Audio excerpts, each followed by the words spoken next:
Hello, everyone, and welcome to the live watch along of the second T20 International between Australia and India, live from India. As you know, India have won the first match, and Australia now looking to deliver the series. One delivery have been bowled so far, and today, Andre and Bobby will take us through the first 5 overs. Yeah, morning everyone. And here comes Stonis to bowl to Gaikwad. And he's just pushing to Jaiswal rather. And he just hit that one to the man at the mid-on area. They don't score. The score is 0 without loss. Stonis bowling the first over to Jaiswal. Stonis.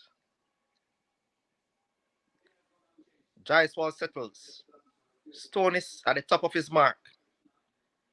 Into bowl to Jaiswal. Passes the umpire now. Bowl to Jaiswal. Jaiswal is just hitting that one to the man at the back at the deep covered area. They go through for a single. That is all they will get. And the score, they open their account. The score 1 without loss after 1-0 after the second ball in the first over. So for those just joining the feed, it is Australia who have won the toss. They have opted for India to take first strike. Opening the innings for India is Jaiswal and Gaikwad, with Stonis being the opening bowler. Stonis at the top of his mark.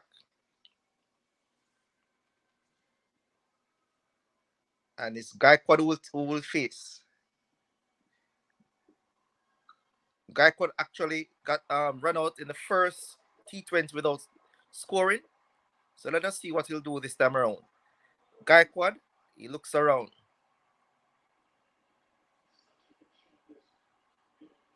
There's a mid-on, a short mid-wicket. Here's Stonis, passes the umpire to bowl to Gaikwad. And Gaikwad is forward and drives. Lovely shot by Gaikwad through the cover area. They go through for 1. They come for the second. And it's go for 4 runs. Lovely shot here by Gaikwad. Lovely timing indeed. Beautiful shot. That's coming to the front foot, stroking it beautifully through the cover area. That was a beautiful shot.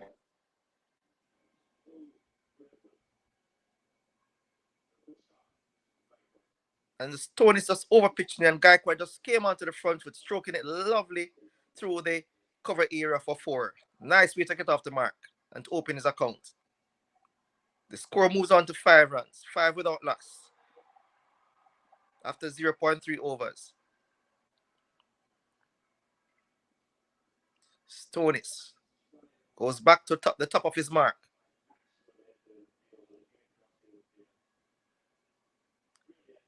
Gaikwad settles. Here comes Stonis. Passes the umpire. Bowl to Gaikwad. Gaikwad is hitting that one magnificently right at this in the square leg area. They go through for a single. That's all they'll get. And there was Gaikwad just shoving around and hitting that one to the backward square leg area for a single. The score moves on to 6 without loss after 0.4 overs.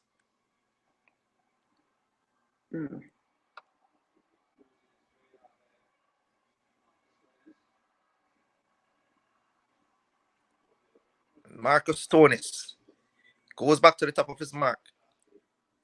And here is Jaiswal. Jaiswal settles. Here comes Stonis. He passes the umpire just about now. Bowl to, and that's wide on the leg side.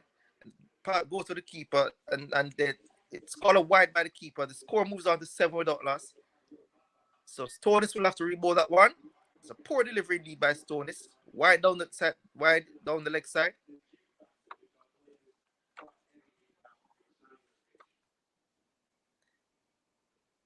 Jaiswal is quite an excellent talent. He settles on his way, and here comes Stonis on his way to Jaiswal, who hits that one down to the man at the backward square leg. They go through for a single. That is all they will get. The score moves on to 8 without loss in the first over. It's 0.5 overs. And it's India, who was asked to bat first by Australia. The score remains at 8 without loss after 0.5 overs.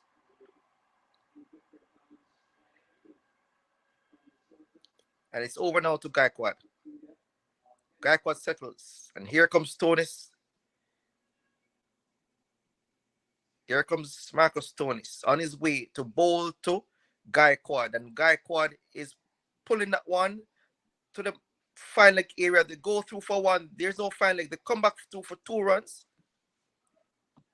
And that is all they will get. Let us see the signal by the umpires. 2 runs by Gaikwad. So at the end of the first over, it is 10 without loss by India. Gaikwad on 5 and Jaiswal on 2. Over to you, Bobby. Yep, very decent over for India. Just that one boundary in it. Marcus Steinos misses line. Yeah, very, very good start indeed on the part of India. You know, Jaiswal and the Jaiswal and Gaikwad, 2 youngsters who have done really well in IPL, 2 of the more talented Indian batters, you know, looking to actually lay a foundation for a very, very big total. And it is Ellis who will open from the other end. He will be bowling to Jaiswal. I think Ellis will be tighter. Ellis is quite a good bowler. You know, he has good variation. He gets those Yorkers in. You know, Nathan Ellis, he has played 9 matches so far, 18 wickets at an economy rate of 7.59, which is pretty good for T20s. Yeah, Ellis is normally pretty tight with his bowling, even in the power play. Right. And here comes Ellis. He's top of his mark. He runs in now to bowl to Jaiswal. Passes umpire now. Bowl to Jaiswal, who is driving. He can't pierce the field. It goes to the man at the mid-off area, and they don't get a run. The score remains on 10 without loss.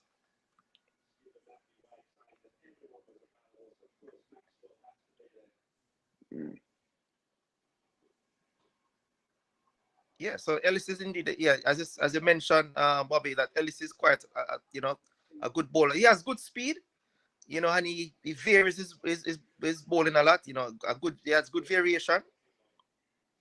Yeah, definitely. And in the power play, he normally bowls really good in the power play. Yeah, Ellis pass umpire, bowl to Jaiswal. He's hitting that one on the up. They go through for a quick single, you know, and Jaiswal makes his ground. And there was Jaiswal hitting that one on the up to the man at the mid-on area. Went through for a quick single. Jaiswal moves on by 1 to 3. The score moves on to 11 without loss from 1.2 overs. Look like Maxwell is back. Yes, Maxwell is indeed back.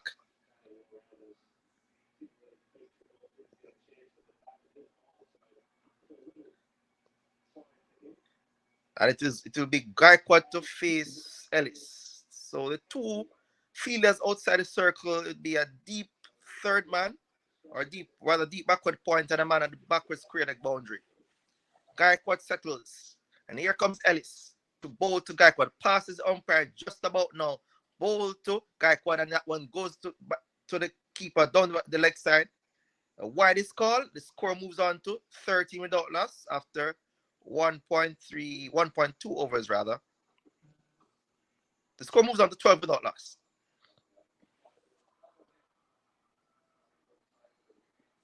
So pretty decent start for the Indians thus far. As Gaikwad settles. Ellis at the top of his mark. He's running in now to bowl to Gaikwad. Ellis passes umpire just about now. Bowls to Gaikwad, and Gaikwad is just hitting that one to the man at a short mid-wicket area. The fielder had a shy. They don't get a run. And the score remains at 12 without loss. Yeah, it's a pretty good, you know, shot there by Gaikwad. But just to the man at the short mid-wicket area was who fielded really well. So Gaikwad settles. He waits for Ellis. Ellis pass umpire now, ball to Gaikwad. Gaikwad is just hitting that one to the man in the backward point area. They go through for a quick single, and that is all they will get. The score moves on to 30 without loss. A good, pretty tight bowling thus far by Ellis. Bobby. Yeah. You know, like I say, Ellis, he, I guess, a T20 specialist, so he's gonna bowl tighter than Steinos. Yes, and there's Maxwell marshalling the troops. Yeah. And it will be Jaiswal that will face. Jaiswal to face Ellis. He looks around the ground. Jaiswal settles. Then here comes Ellis. Passes the umpire now, just about now. Ball to Jaiswal. And he's just lovely square cut there by Jaiswal, but only getting it to the man at the D point area. And they can't score. The score remains at 30 without loss. Yeah. So Ellis need one more ball to get to a very good over. Indeed, indeed. He has kept it pretty tight thus far. Nathan Ellis. Top of his mark. He turns. He's on his way past umpire. Ball to Jaiswal, who's trying to just flick that one. Came across his thumb, trying to flick that one. It passes through to weigh the keeper. And at the end of the second over, it is 13 without loss by India. Very good over there by Nathan Ellis. Going for 3 runs from his over. Well done indeed by Nathan Ellis, Bobby.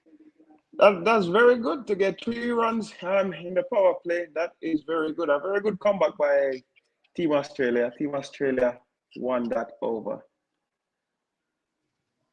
Yeah, so as you said, a good comeback there by Ellis. From a rather poor start by Stonis. So just to go through the Indian team quickly: Jaiswal, Gaikwad, Kishan at 3, Yadav at 4, Varma at 5, Singh at 6, Patel 7, Bishnoi, the spinner at 8, Arshdeep Singh at 9, Mukesh the seamer at 10, and Krishna the other seamer at 11. And it will be it's a change in the bowling. It will be Glenn Maxwell. Glenn Maxwell was played 99 T20 matches for Australia. Maxwell over the wicket, bowl to Gaikwad. It's wide outside the leg stump, and they go through for a quick single. So that will be 2 wides. Poor start there by Glenn Maxwell. 2 wides. The score moves on to 15 without loss, and it will be Jaiswal that will take strike. And Jaiswal, we know, is a pretty good player. He's really good against both pace and spin. He's good. He settles. And here comes Maxwell around the wicket, bowl to Jaiswal, and Jaiswal is hitting that one magnificently over the cover into the boundary now for 4 runs. Lovely shot there by Jaiswal. 4 magnificent runs.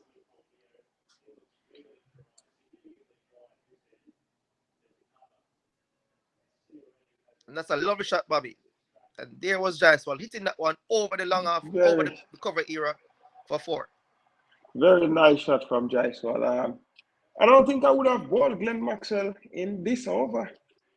I think. That's a lovely delivery there by Maxwell. And there was Jaiswal coming onto the front foot, beaten outside the off stump. That's very good comeback indeed by Maxwell. And there was Jaiswal coming forward, searching for the delivery, beat his off stump. And Maxwell bowled to Jaiswal is hitting that one, sweeping that one to the man at the backward square leg here. Go through for another boundary. There's 4 lovely shot there again by Jaiswal. And there was a delivery on about mid and leg, and there was Jaiswal sweeping that one over the square leg boundary for 4. Jaiswal is quite a dangerous player because he's a 360 player. Maxwell bowled to Jaiswal. It's a good comeback, right on off stump, and all the thing he could do is to play to the backward point, and they don't get a run. The score is on 23. Maxwell around the wicket, ball to Jaiswal. He's driving that one to the man at long off boundary, the wide long off boundary. They go through for an easy single. The score moves on to 24 without loss after 2.3 overs. And Maxwell will bowl his final delivery to Gaikwad. A very good over thus far by the Indians. 8, 10, 11 runs from it thus far. Gaikwad looks around the field. Maxwell at the top of his mark. Here comes Maxwell over the bowl to Gaikwad and is hitting that one magnificently through the covers for 4. And there was Gaikwad giving himself some room and driving Maxwell. Lovely shot through the covers for 4. Magnificently done by Gaikwad. The score moves on to 4-28 without loss by India. Over to you, Bobby. Very good from the Indian youngsters. I don't think I would have bowled Glenn Maxwell. Australia have definitely released that pressure put on by Ellis. Yes, indeed. It's a lovely shot by Gaikwad, just giving himself some room and just driving that one magnificently through the covers for 4 lovely runs. And there's another change in the bowling. It will be Abbot who will actually take over from Ellis. So the Australians mixing it up a bit here. Abbot, who is the medium fast bowler, he will bowl to Jaiswal. Jaiswal is on 12 from 12. Here comes Abbot on his way over the wicket to bowl to Jaiswal. Jaiswal is cutting the one ferocious right at the backward point here for 4 runs. Magnificently done by Jaiswal. And there was Abbot just giving Jaiswal enough room, and then Jaiswal obliged by cutting it magnificently to the backward point here for 4. That's a lovely shot indeed, Bobby. Yeah, Jaiswal is on fire. Oh, yes. Ferocious cut by Jaiswal into the backward point area for 4. Abbott bowl again.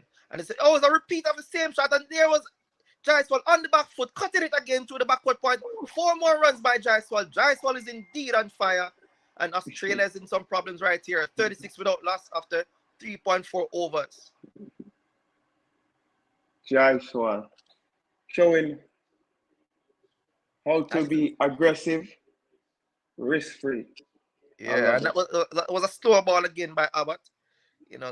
And there was Jaiswal on the back foot, giving himself time and just playing it magnificently for 4. Abbott in bowl to Jaiswal. Oh, it was a late cut. Oh, that's a lovely shot again by Jaiswal. Magnificently done. And Jaiswal had waited for the ball, just playing it very late to the third man area for 4. Lovely shot again by Jaiswal. He moves on by 4 to 24 from 15 deliveries. The score moves on to 40 without loss from 3.4. This is lovely. Yeah, wonderful batting by Jaiswal. And Abbott just bowling it short outside the off stump, and just there was Jaiswal on the back foot, late cutting it for 4. Lovely shot. 3 consecutive 4. Abbott again, bowl. And there's Jaiswal on the back foot, is pulling that one over the mid-wicket area for 6. Oh, Jaiswal is on fire. Jaiswal is on fire here. There was Jaiswal on the back foot and hitting Abbott over the mid-wicket area for 6. Magnificent shot by Yashvil Jaiswal.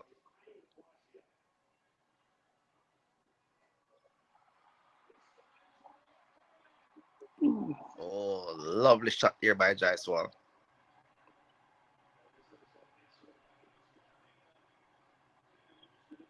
So Abbott is indeed under fire from Jaiswal here.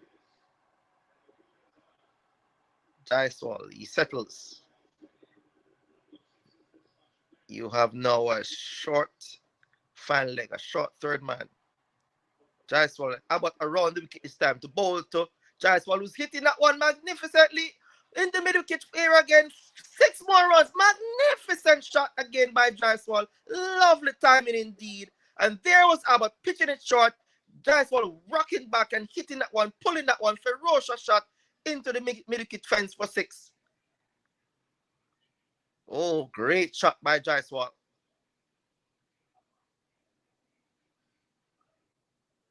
And Abbott pitch short, says 4-4-4 and a pair of 6s, and here's Abbott to the final delivery.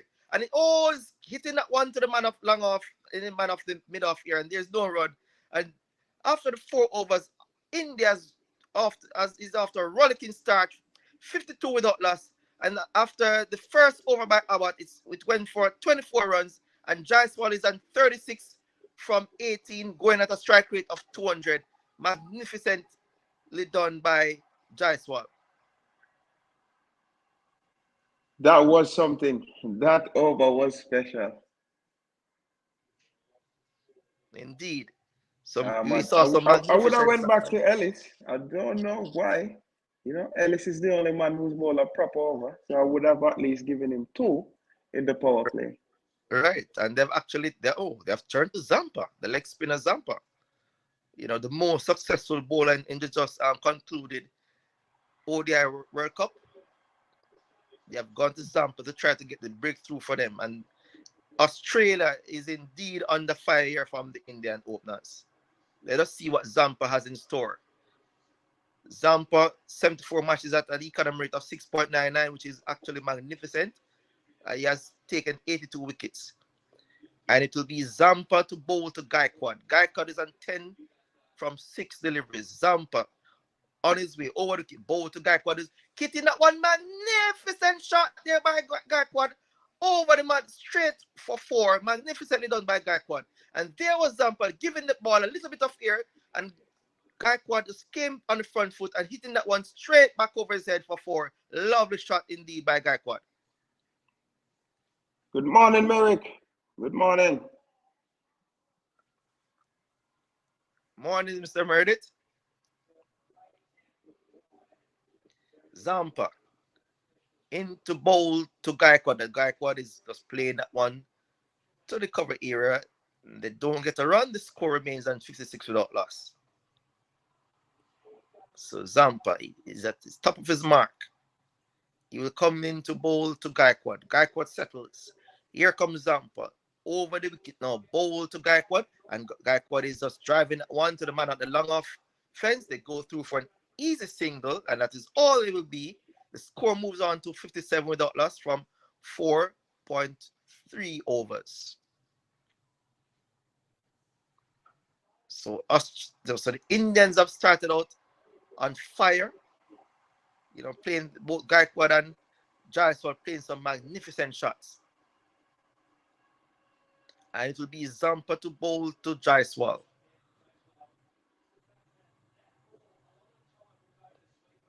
Zampa at the top of his mark. And Jaiswal settles. And here comes Zampa on his way over the wicket, bowl to Jaiswal. And Jaiswal is just flicking that one through the man at the deep. Oh, that's a magnificent shot. Finding the gap between the long on and mid wicket area into the fence of 4. And there was Jaiswal just coming onto the front foot and flicking Zampa between mid wicket and the wide long on area for 4 lovely runs. Oh, well timed indeed by Jaiswal. And he moves on to 40. Oh, all there was a flick between the long on and the mid wicket area into the mid wicket boundary for 4. 61 without loss. You can't stop scoring boundaries. Yes. Jaiswal waits for Zampa. And Zampa is over the wicket, bowl to Jaiswal. And he's just playing that one to the man at the deep mid wicket area. The man from long on comes around and they go through for a single. And that is all they'll be. And the score moves on to 62 without loss from 4.5 overs. Zampa in his first over, he has gone for 10 runs from 5 balls thus far. Marissa Wilson says Australia is going to win this one. It's looking very sticky at the moment for Australia. They got to figure something out. Yeah, they're giving too much in this power play. Gaikwad settles. He waits for Zampa. Here comes Zampa over the wicket to bowl to Gaikwad. Gaikwad gives himself room and he's playing that one to the man out there at cover, deep cover. They don't get a run, and that's the end of the 5th over and the end of number 5. It is 62 without loss, and that's the end of my stint. And I will now turn it over to Carlton.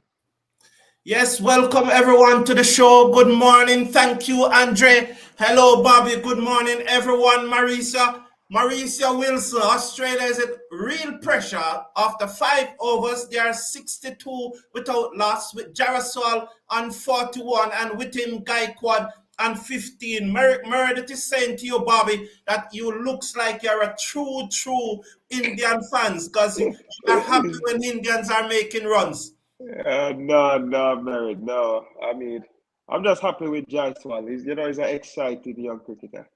I like him. I like his story. So having won the toss and asked India to make to take first strike after 5 overs. Australia have not got the breakthrough that they would have expected. This is a low-scoring ground, and India getting after this good start could spell trouble for Australia this early in the game. But there are lots of cricket left to be played. So far, India are truly and well on top at this stage of the game. They are going at 12.4 runs per over. So Ellis to bowl the final over of the power play. He makes his way in past the umpire up to the wicket and bowl to Jarswal outside the half stump, wide signal by the umpire 3 without loss. Jarswal is on 41 from 20 deliveries and looking very impressive at this time. With him is Gaikwad, 15 from 10. Ellis went for 3 runs in his first over, but this first ball of the 4th over, you have conceded a wide. How are you this morning, Bobby? I'm doing very good, you know. Hangover from Thanksgiving? A little bit. Yes, sir. But we're still here. Ellis over the wicket, ball to Jarswal, flashes outside the half stump, miss, and it goes through. What were you saying about Thanksgiving? The score remains 6-3 without loss in over number 6. Yeah, Thanksgiving was very good, you know. You have a lot to give thanks for. Okay, spend a lot of time with the family. Yes, it's a family time, you know, this time of the year. Yes. Here in the US. Eat a lot of turkey. Had a lot of turkey then? Not really, you know, we do it Jamaican style. We eat some oxtail and some fish, some snapper. And some red stripe beer. And some red stripe. Okay, well done. Ellis over the wicket, ball to Jarswal, who cuts this away, beat the man at backward point. It goes into the backward point, boundary for 4. He hit that at the top of the bounce. Lovely shot there by Jarswal. He moves up now to 45. He's on fire. 67 without loss, Bobby. Jaiswal is just batting on a different planet. Yes, he played that well. He hit it at the top of the bounce, down, beat the man at backward point and goes into the backward point boundary for 4. So he's looking good. He's on 45. The score is on 67 without loss. 2 deliveries have been bowled so far in the 6th over, the final over of the power play. Ellis bowled to Jarswal, a slower delivery, a short bumper, but he waited on it and pulled it away down through mid-wicket for 4. Lovely shot again by Jarswal. That takes him up now to 49. He went for the slower delivery in the pitch. It sat up. Jarswal waited on it and pulled it away down through mid-wicket for 4 more, Bobby. Jaiswal is you know. Merritt says, I'm not an Indian supporter, you know. Any team other than West Indies is New Zealand, but you have to appreciate good batting. Yes, that was a lovely shot there by Jarswal. Ellis went for the slower delivery. It sat up in the pitch. Ellis again over the wicket, ball to Jarswal, and he dabbed this away. Beautiful shot. He had a short third man, a fine short third man. And you could see a fine backward point or a square short third man. And Ellis was outside the arch stump. And he just opened the face of the bat and guided between those 2 third man down to the third man boundary for 4. He moves up to 53, 75 without loss after 5.4 overs. That was a lovely shot there. He played it so well. So there are 3 fielders behind square on the offside, a backward point, and then you could say a gully, and then a short third man. Ellis again wide, slower delivery, wide signal, 75 without loss after 5.4 overs. So back to that strokes. There was a short third man, a fine short third man, a gully, a deep gully, and a backward point. So 3 fielders behind square. And Ellis was outside the ash stump, and Jaiswal guided it away, beating all 3 down to the boundary for 4. Lovely shot by by Jarswal, Bobby. Yes, that is when you really have confidence in your technique. Yes, and he played that very late, very, very late. Ellis bowls to Jaiswal again. Is this another wide? Slower delivery outside the half stump. Wide signal by the umpire. 9 o'clock, the West Indies Academy match just about to get going. I think they will resume at 72. Is it 72 for 2, Bobby? That they will looking to get 214 to surpass the first innings total of the Ireland emerging players. Lost you there for a while, Bobby. Probably you got a phone call. So this is looking very, very ominous for Australia at this stage. 76 without loss, 2 deliveries to come in this final in the power play. And he hit this high in the air edge. What happened there? Beat the keeper. Whoa, what a brilliant catch by Zampa, short third man. I never saw that. I knew it hit the edge, and Zampa dived away to his right. It was so close to the keeper that Maxwell dived to his left and Zampa dived to his right and pulled off a brilliant catch. Let's watch the replay. He drived, opened the face of the bat, and went to Zampa. Oh, it went straight to him. Sorry about that. It went straight to him. Originally, I thought that you had to dive to his right. So Jarswal go and Ellis have gotten the breakthrough, Bobby. So we lost Bobby there. Merrick here saying that the Indians are playing revenge. I remember on Thursday, Merrick, someone said that it doesn't matter if India beat Australia in 100 consecutive T20, it will not make up for the World Cup loss. So what are your thoughts on that, Merrick? So we see Andre, welcome back to the show. I will ask Bobby there. Oh, Bobby. Oh, yeah. Bobby's here. Yeah, Bobby's back here. Yes, Bobby. What are your thoughts on that? Someone said even if India was to win the next 100 T20 internationals against Australia, it will not make up for the defeat in the World Cup. Ishan Kishan is a new batsman for India, and he played a very good innings in the first match. What are your thoughts on that, Bobby? I'm not hearing you, Bobby. I'm not hearing you. Still not hearing you, Bobby. As that one was defended. At the end of the power play, while Bobby sought out his microphone, at the end of the power play, India have been asked to take first strike by Australia. They are 77 for 1. The batsman out, Jaiswal, for 53. He batted beautifully.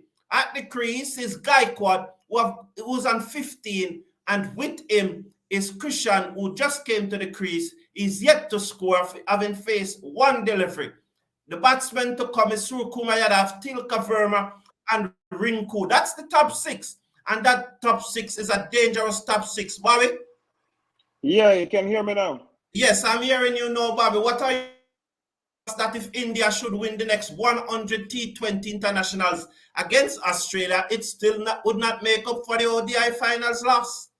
No, it would not. I mean, especially in the manner that they lost the finals. Yeah, so this is Merrick who's saying that he concurred with that statement. Was it you who made that statement, Merrick? The match, the academy match, should just about getting underway. I am waiting for them. I have not seen the feed come up as yet. As this is Sangha, the other leg spinner in the team, ball to Gaikwad, and he pulled this away to the right of the man on the long on boundary who circles. That is Steve Summit, and he got there and he field, and they're back for the second. This will move the score up now to 79 for 1 in over number 7, Bobby. Good fielding there by Steve Summit on the boundary. The Australia have to find something. Yes, 79 for 1 as Zanga comes in now. Ball to Gaikwad, who defends onto the offside, into his pad, and it bounces out onto the offside. The bowler in his follow-through field. The score remains on 79 for 1. Zanka now, in his first over, he caused some havoc in that first match over the wicket. Ball to Gaikwad again. The ball turns across Gaikwad and it goes through to the keeper. Lovely, lovely there. Bishnal should be happy. And interestingly, Australia leave out Hardy and they leave out the other pace bowler, Spencer, I think, and they play the 2 spinners. That means they brought in Matthews and they brought in Zampa. Zanga bowls to Gaikwad, who looking to drive into the offside. There is no run. The score remains on 79 for 1. He remains on 17. Good over this so far by Zanga. I've conceded only 2 runs so far from his 4 deliveries. As he comes up now, bowl to Gaikwad, who's off the back foot, beat the inner circle. The ball goes out to the fielder on the cover boundary, and they go through for a single. The score moves up now to 80 for 1 in over number 7. So good over this so far by Zanga, just stemming the hemorrhaging from the Australian bowlers as he have conceded only 3 runs so far in this over. Let's watch his final delivery. He will need to end this over very well. 80 for 1 after 6.5 overs.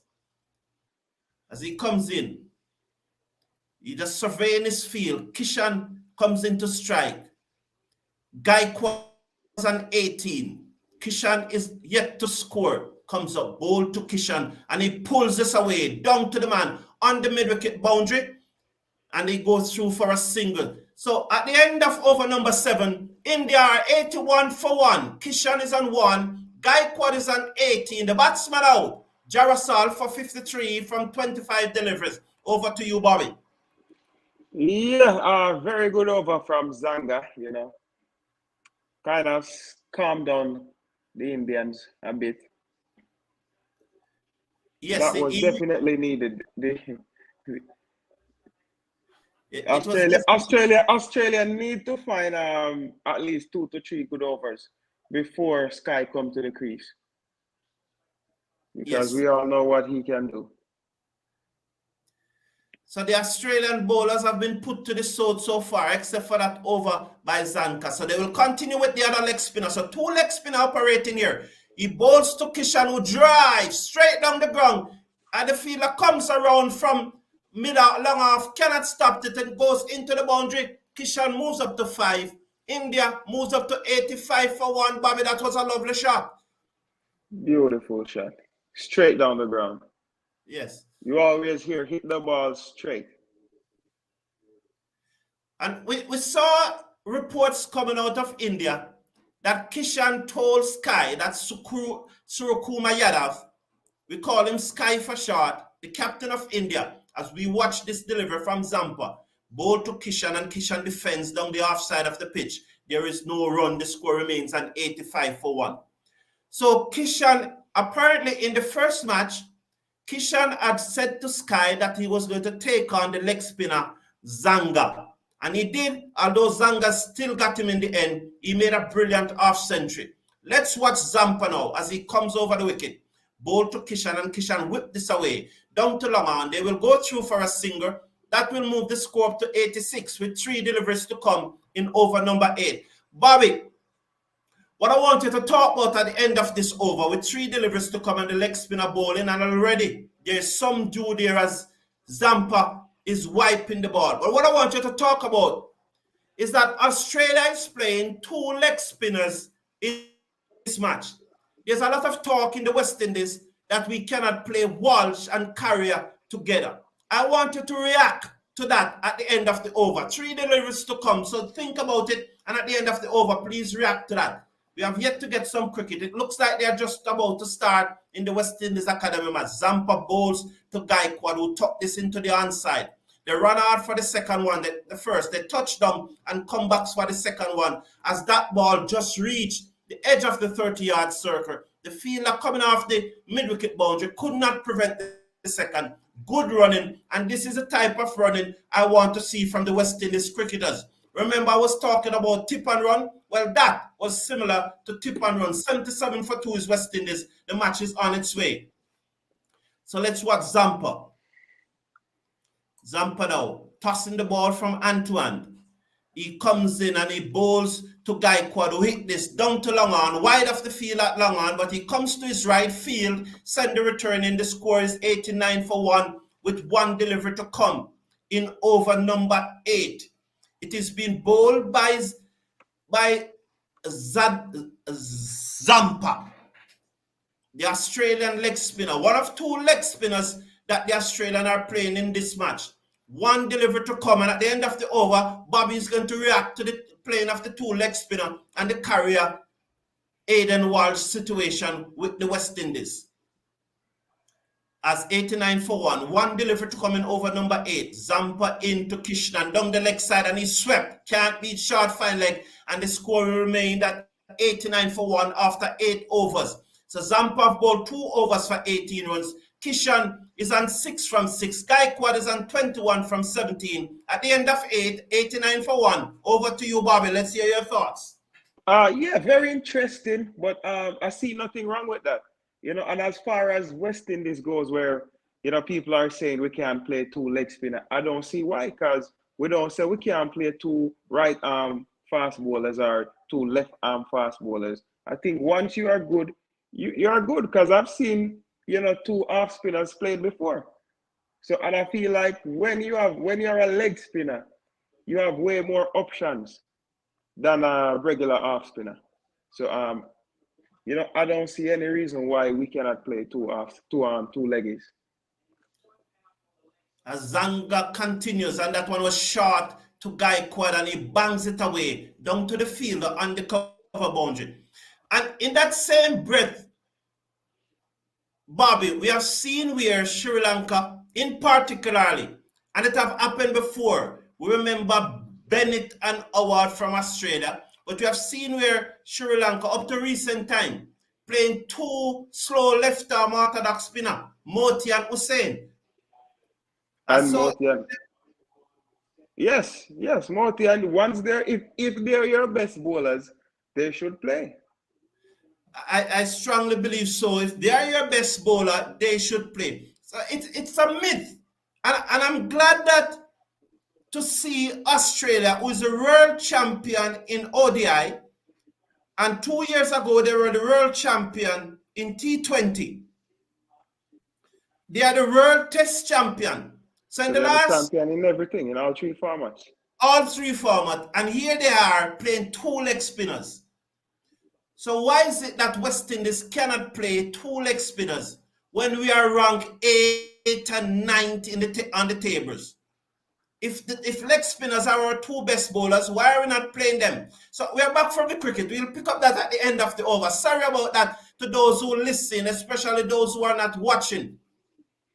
They are just checking on the ball. They are 93 for 1 India after 8.3 overs.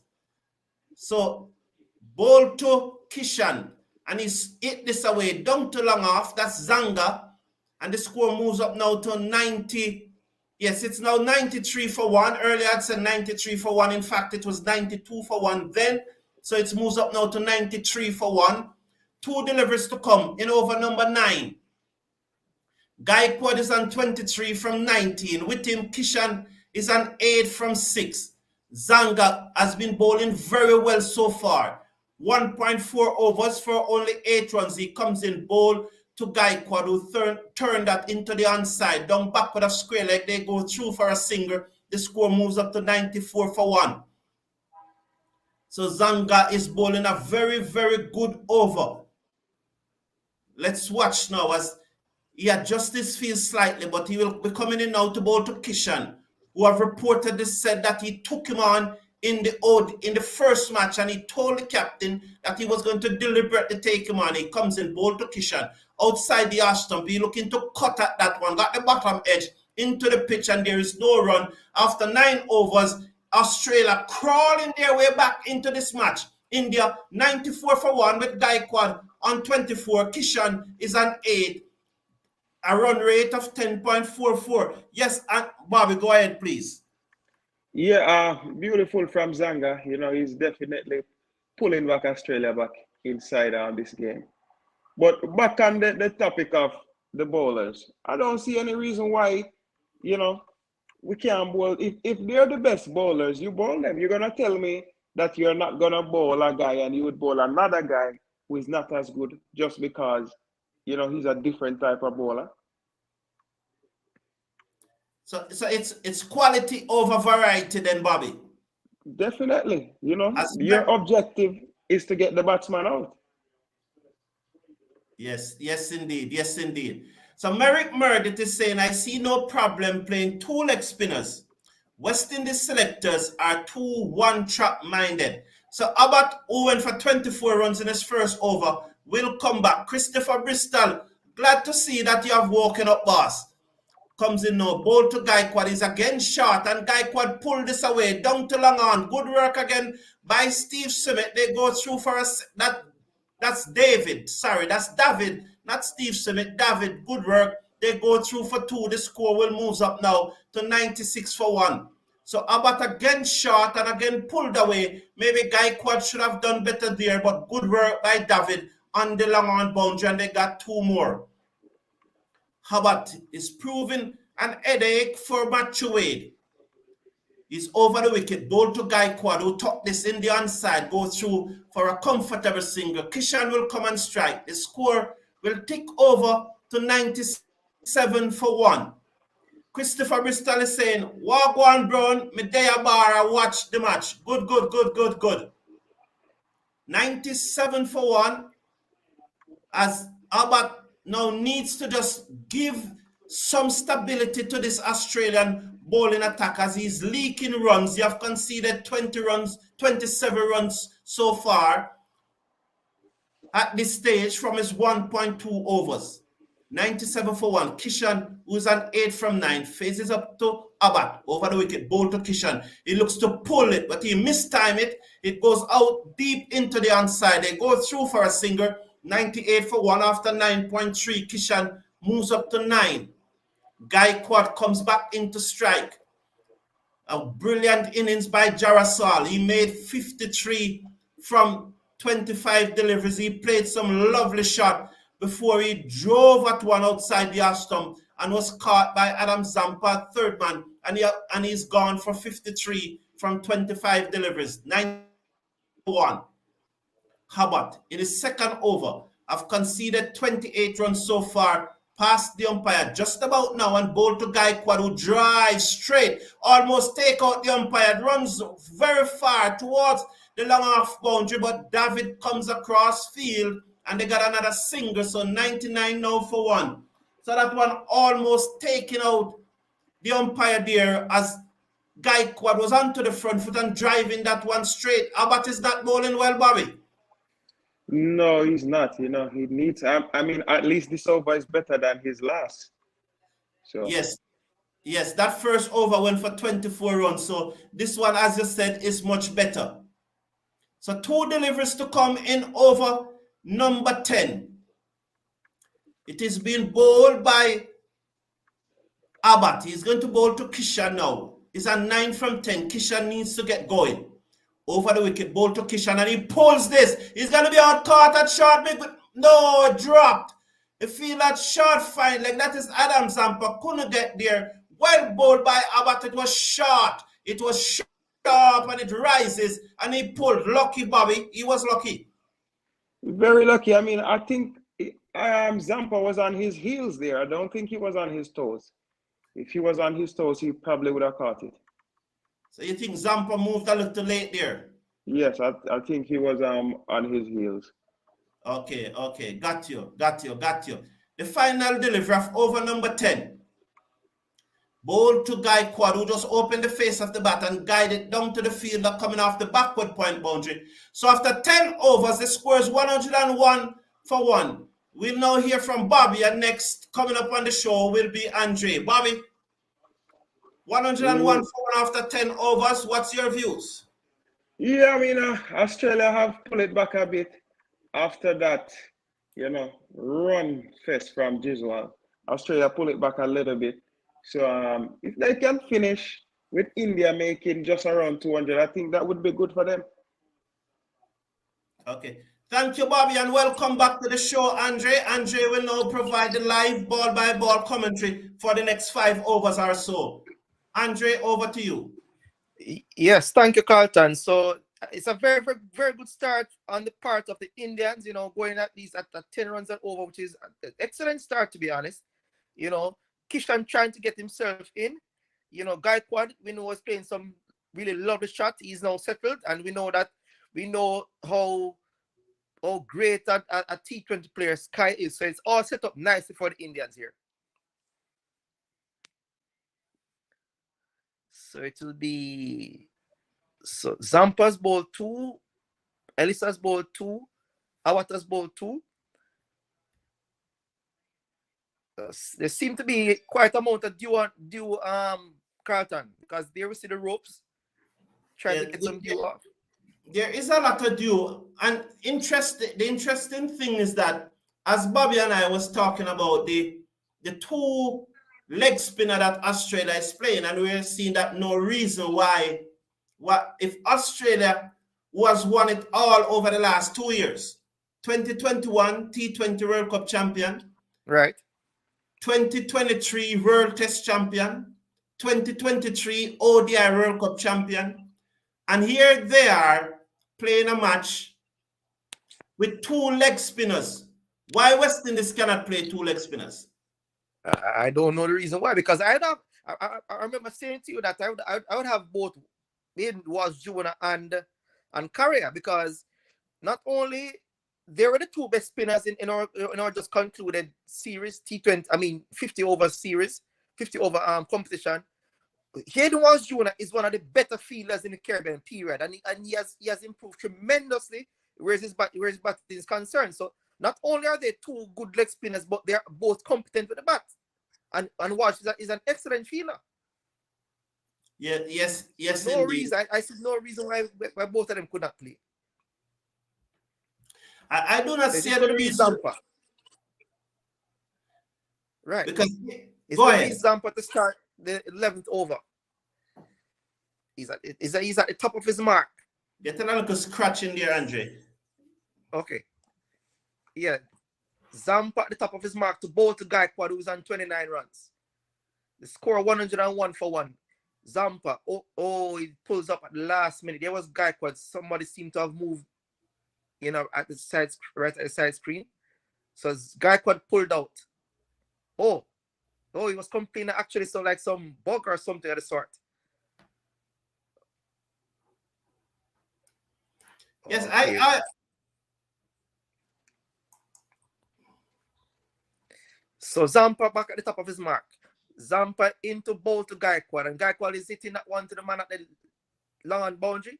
They go through first single. That's all there'll be. It's 102 for 1.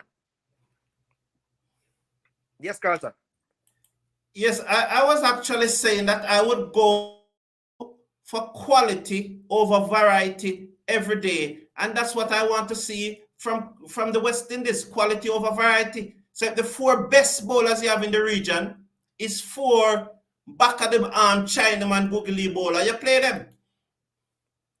That's right. And Zampa, at the top of his mark, is going to come to bowl to Ishan Kishan.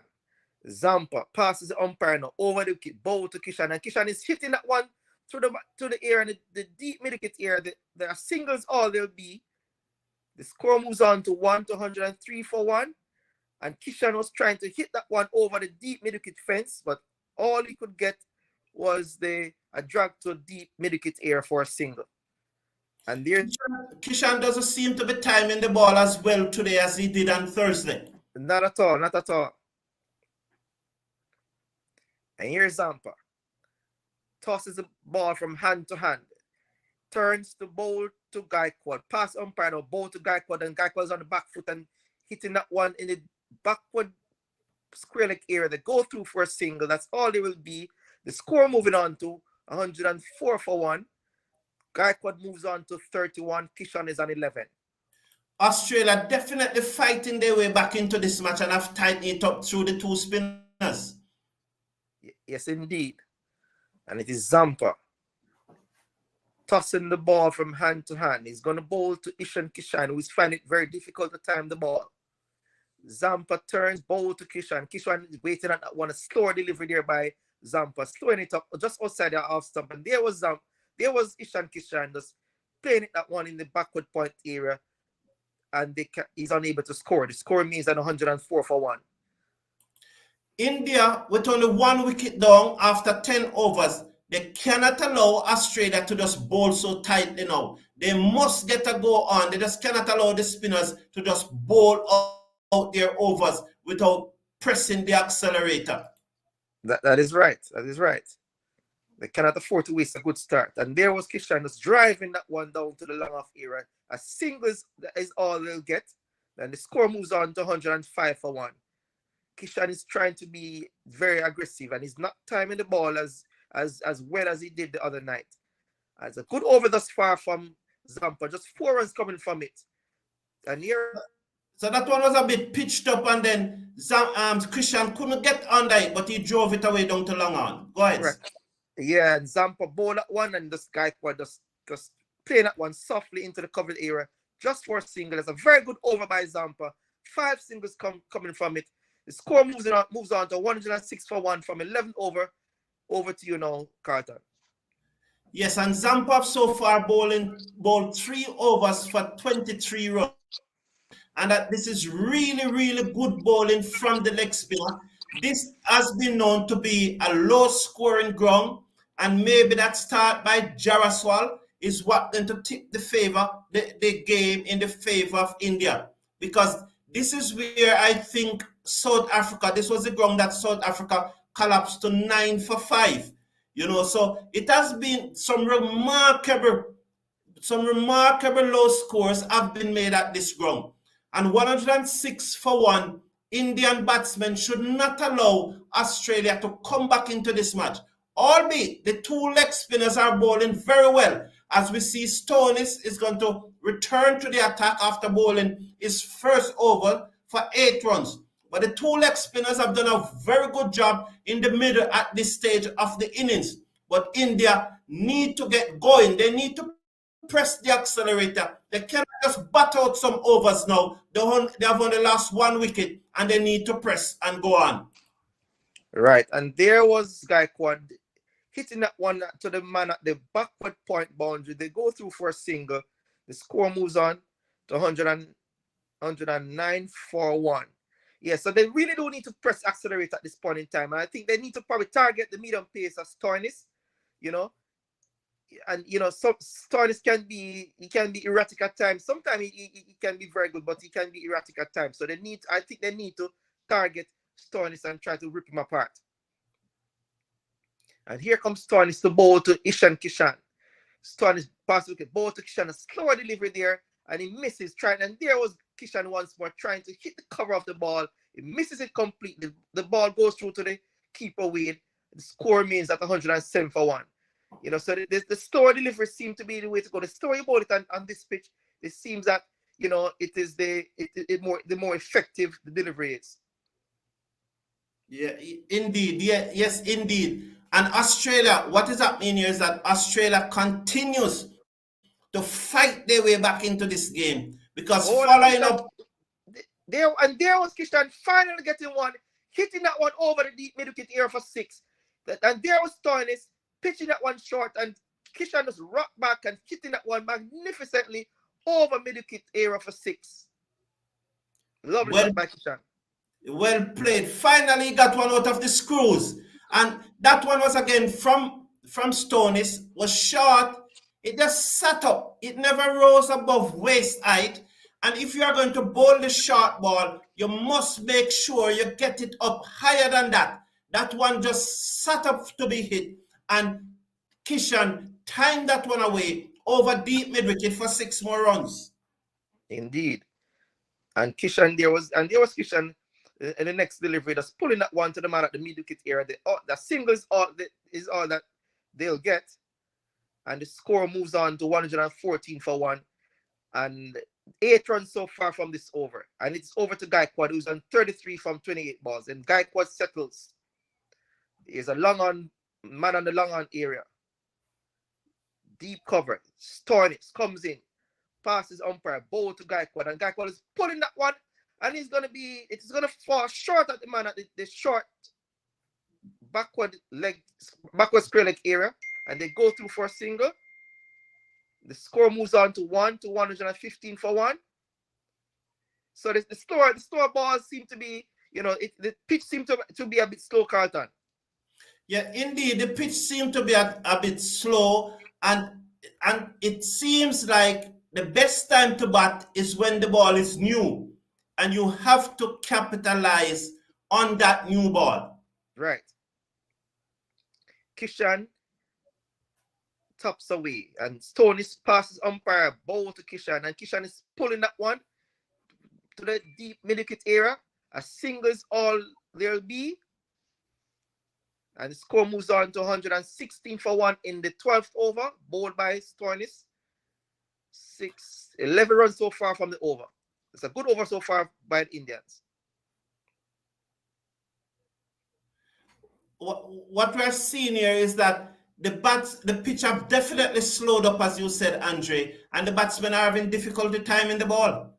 Oh yes, and I think it's gonna get slower and slower, as the match progresses. So it's gonna be very important for India to get a score of, say, in the region of, say, 175, 180, which would be a very, very good total on this pitch. But with 12 overs gone out of the innings, 8 overs to come. At this stage, they are 116. So if they score 6-7 is what, 54. They will want to go more than that. Even they will want to go probably 10 runs or over, so they should get up to 196. I think that's what they will be looking. Because with 9 wickets in hand, you should be getting 10 runs and over from here, minimum. And so they will be pushing very close to the 200.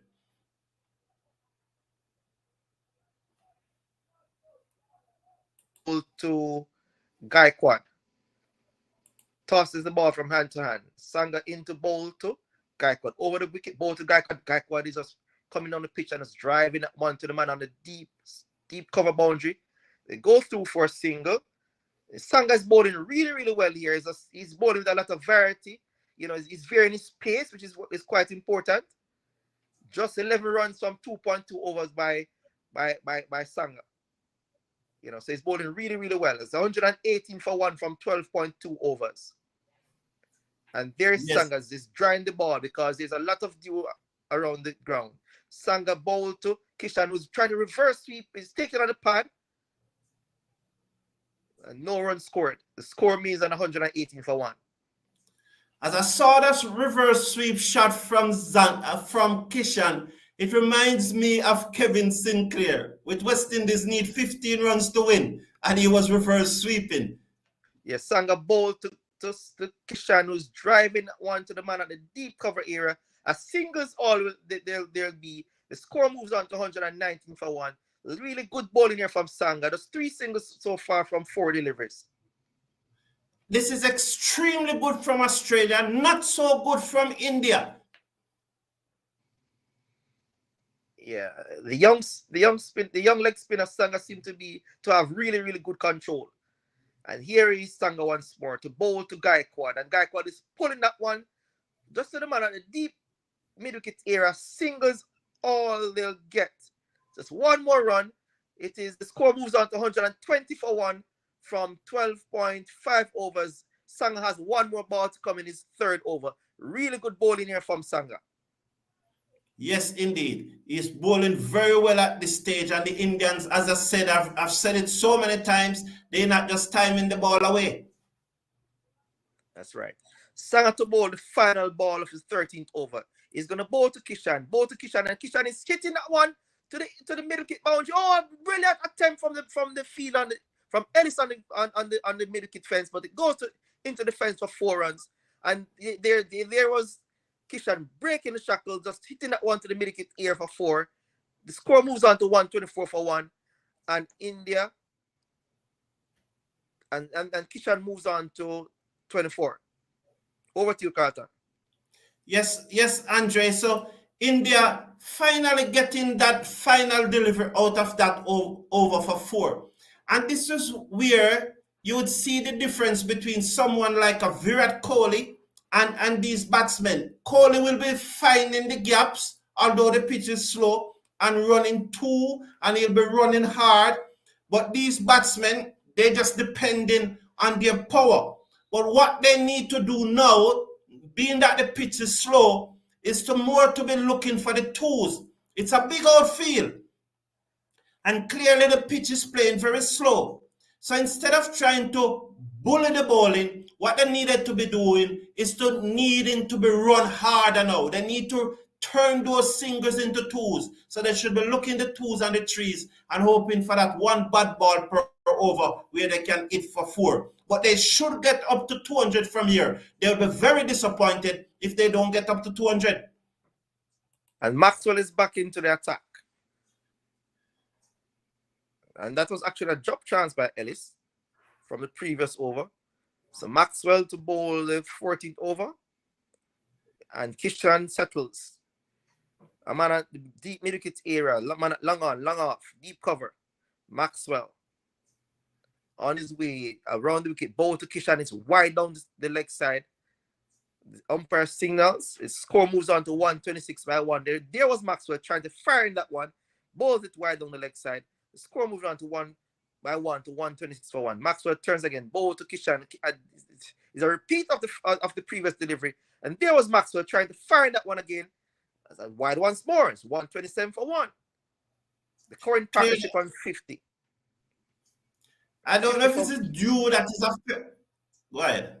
Yeah, 50 from 46 ball. And Maxwell turns around the wicket to bowl to Kishan. And Kishan is down the pitch. Hitting that one.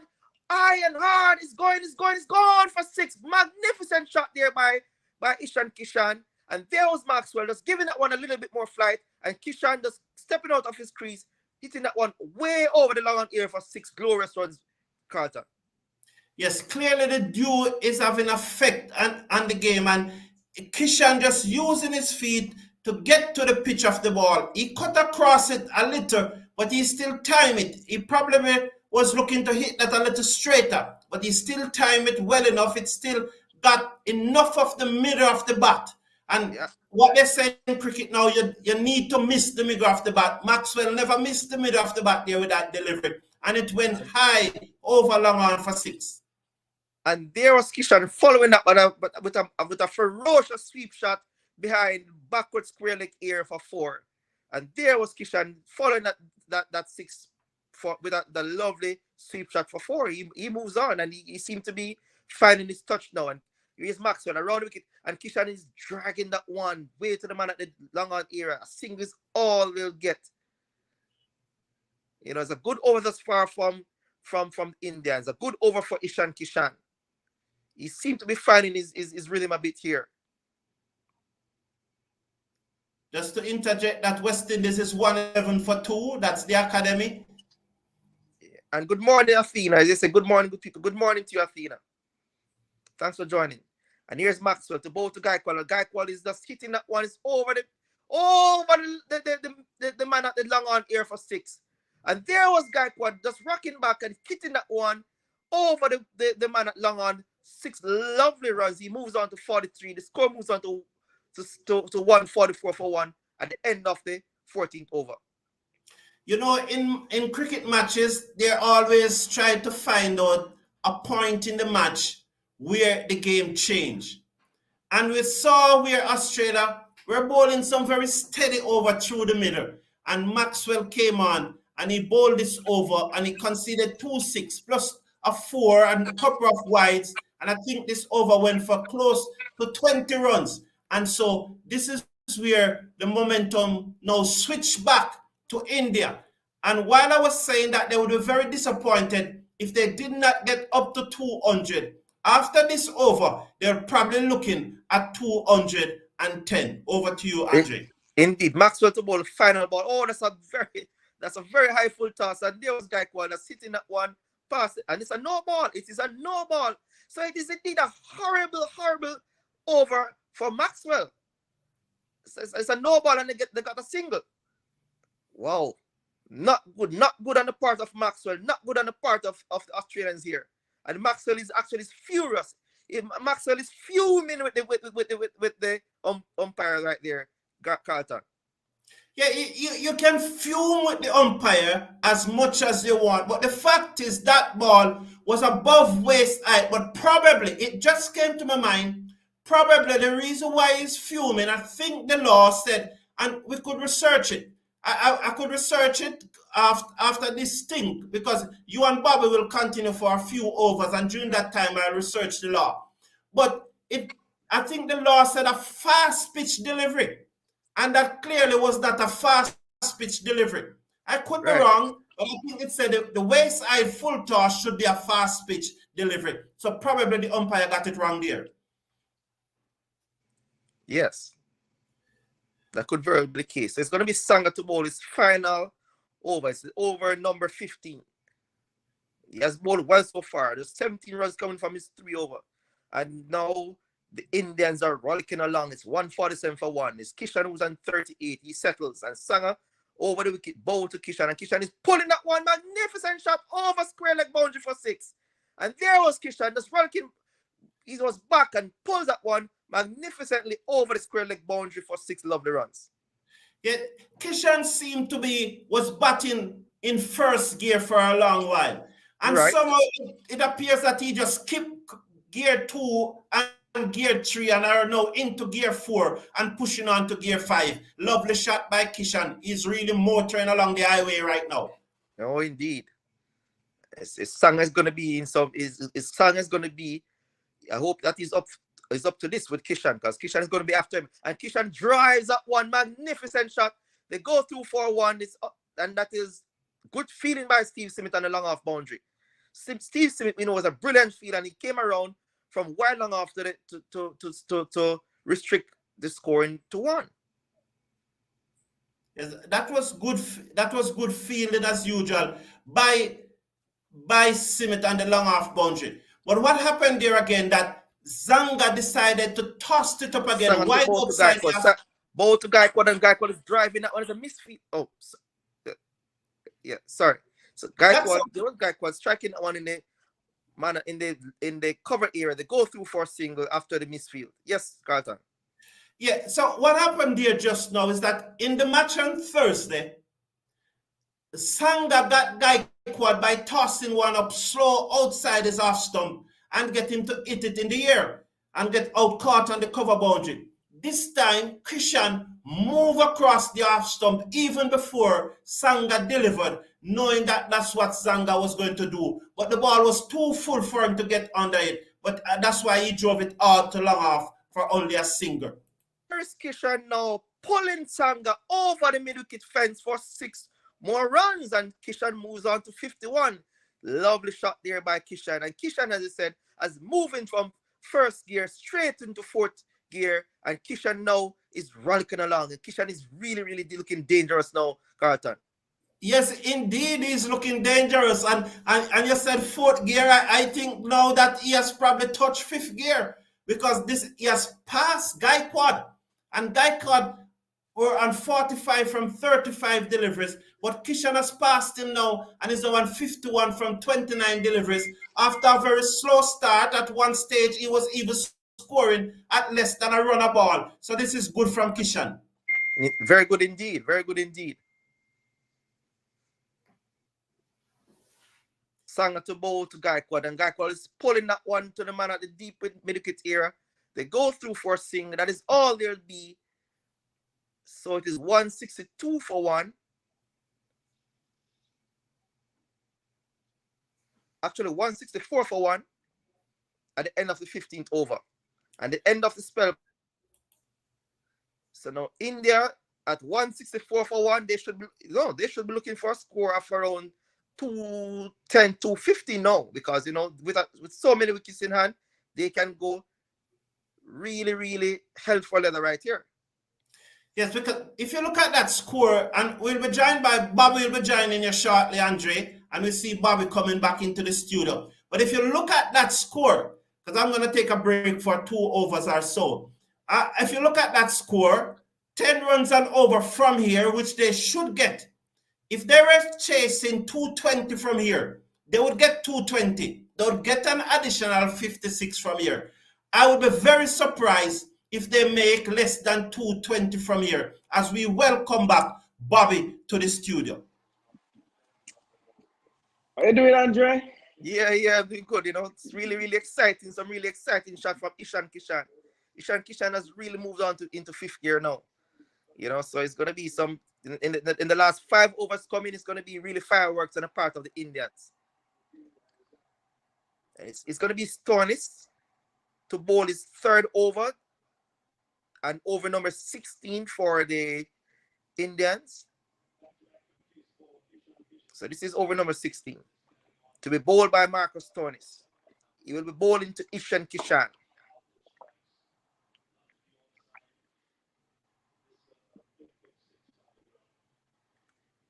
Ishan Kishan. So Kishan settles. Marcus Stonis over the wicket to bowl to Kishan, and Kishan is always trying to hit the cover of that one, and he actually fell over, he lost his balance, and all he could do was play the ball to the man at the deep cover area, and they don't get a run. That was very good ball from Stoner. Wide Yorker. Yeah, and there Mr. Coolidge showing us that the West Indies Academy a score of 115 for 2. Teddy Bishop is on 64 not out, and Kevlin Anders 42 not out. Here is Torrance, the bowler is a wide ball going, and Kishan is hitting that one.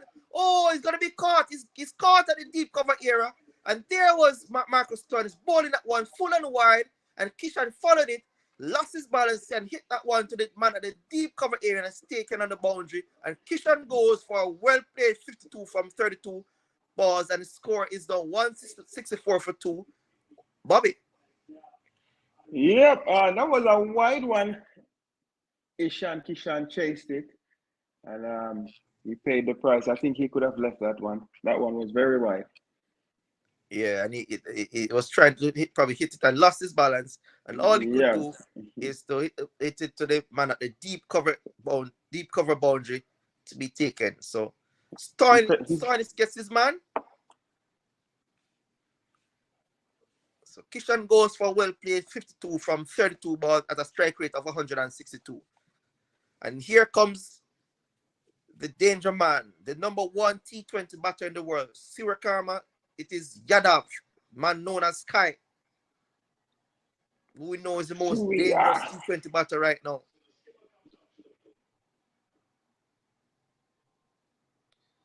Surya Kumar Yadav, known as Sky. And he's going to face up to Stoinis, who is bowling his third over number 16. Sky looks around the wicket. He looks around the field.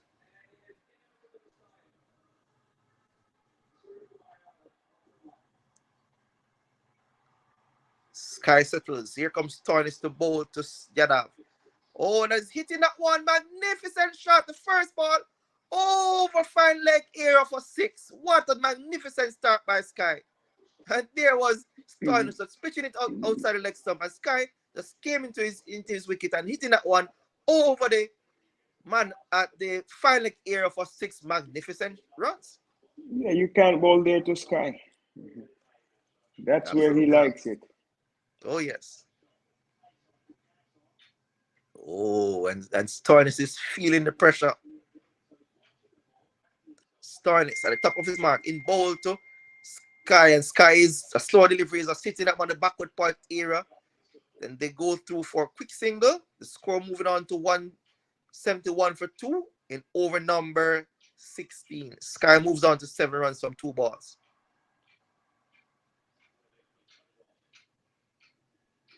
Yeah, I think Stoinis needs to go back to that wide Yorker. Yes, try to bowl it, try to get the slower balls in, Yeah. You can't afford to bowl anything down the leg or anything wide to Sky. That flick shot is absolutely menacing with that flick shot. And Stoinis is going to bowl to Gaikwad. Pass the umpire, bowl to Gaikwad. A slow delivery there, and Gaikwad will sing that one to the man at the backward square leg boundary for a single. The score moving on to 172 for 2 in over number 16.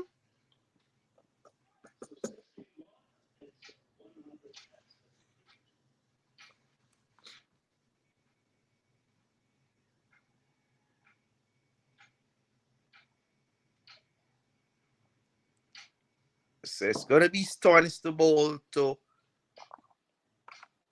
Yadav. Here comes Stoinis, bowl to Yadav, and Yadav is a slow delivery into the pitch, and Yadav just went back and played to the man at the backward point area for a quick single.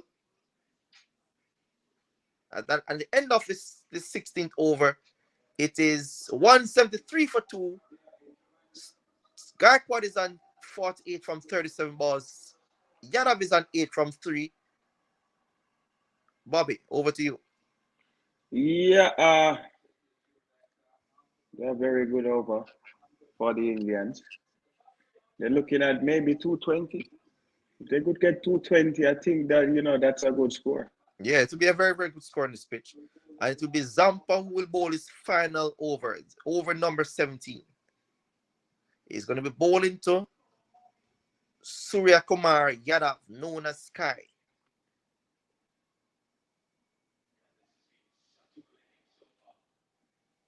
Zampa at top of his mark, and there's Sky looking around the field.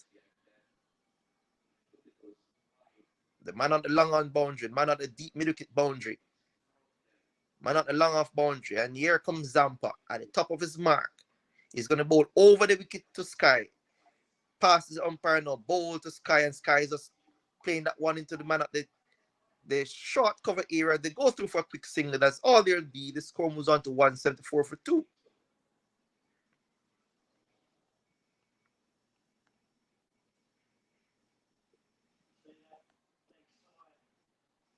So Zampa will bowl to Gaikwad. Zampa at the top of his mark. He's going to come to bowl to Gaikwad, and Gaikwad is down the pitch and a stroking that one to the man at the deep mid-wicket, deep long on boundary. They go through for a single, and that is all it'll be.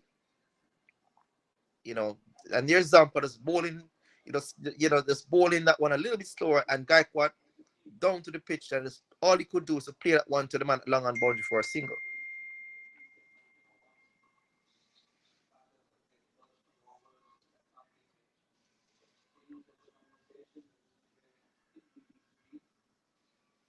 Here comes Zampa. Bowl to, he's missing that one. Oh, what happened there? And there was the Zampa, and there was Sky trying to hit that one. He took it missed it, and he got an inside edge. Luckily for him, he got an inside edge there that might have saved him from being stumped.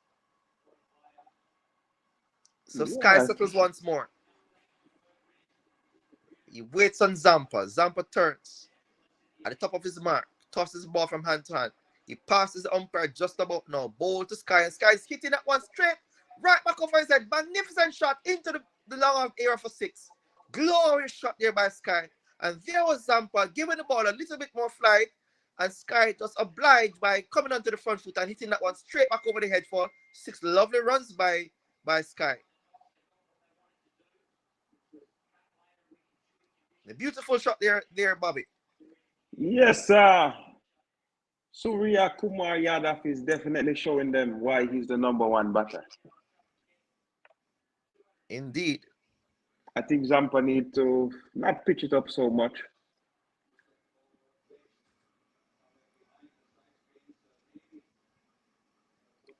And there's a statistics being shown that 80% of the runs scored by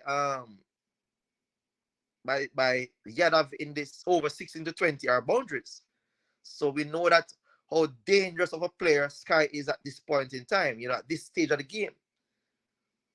So if he stays there, it will be havoc. He will wreak havoc on the part of the Australian bowling. So 2 balls to come in the over number 17. The umpires has actually gone for a change in ball.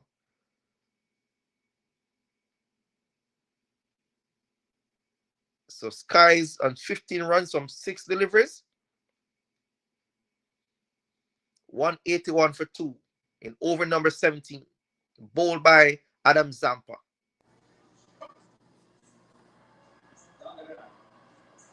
So it's going to be Zampa. He's at the top of his mark.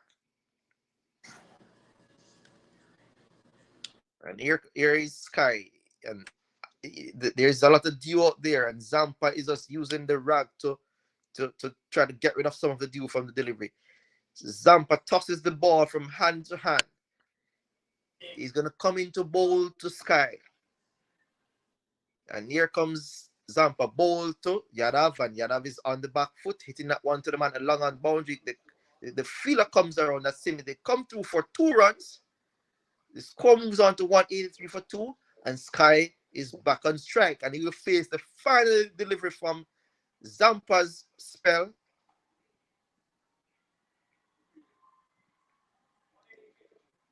Sky looks around, facing the final delivery from Adam Zampa's spell. It was gone for 33 runs from 3.5 overs. And here is Zampa. He turns. He's gonna come to bowl to Surya Kumar Yadav. Zampa passes the umpire now. Bowl to Yadav. Yadav is on the back foot and playing that one to the man at the backward point area. They don't get a run. And that's the end of Zampa's spell. He has gone for 33 runs from 4 overs. And the end of number 17 is 183 for 2. And I now welcome back Carlton to take you to the end of the innings for the Indians. Thank you very much, Andre. At this stage, 183 for 2.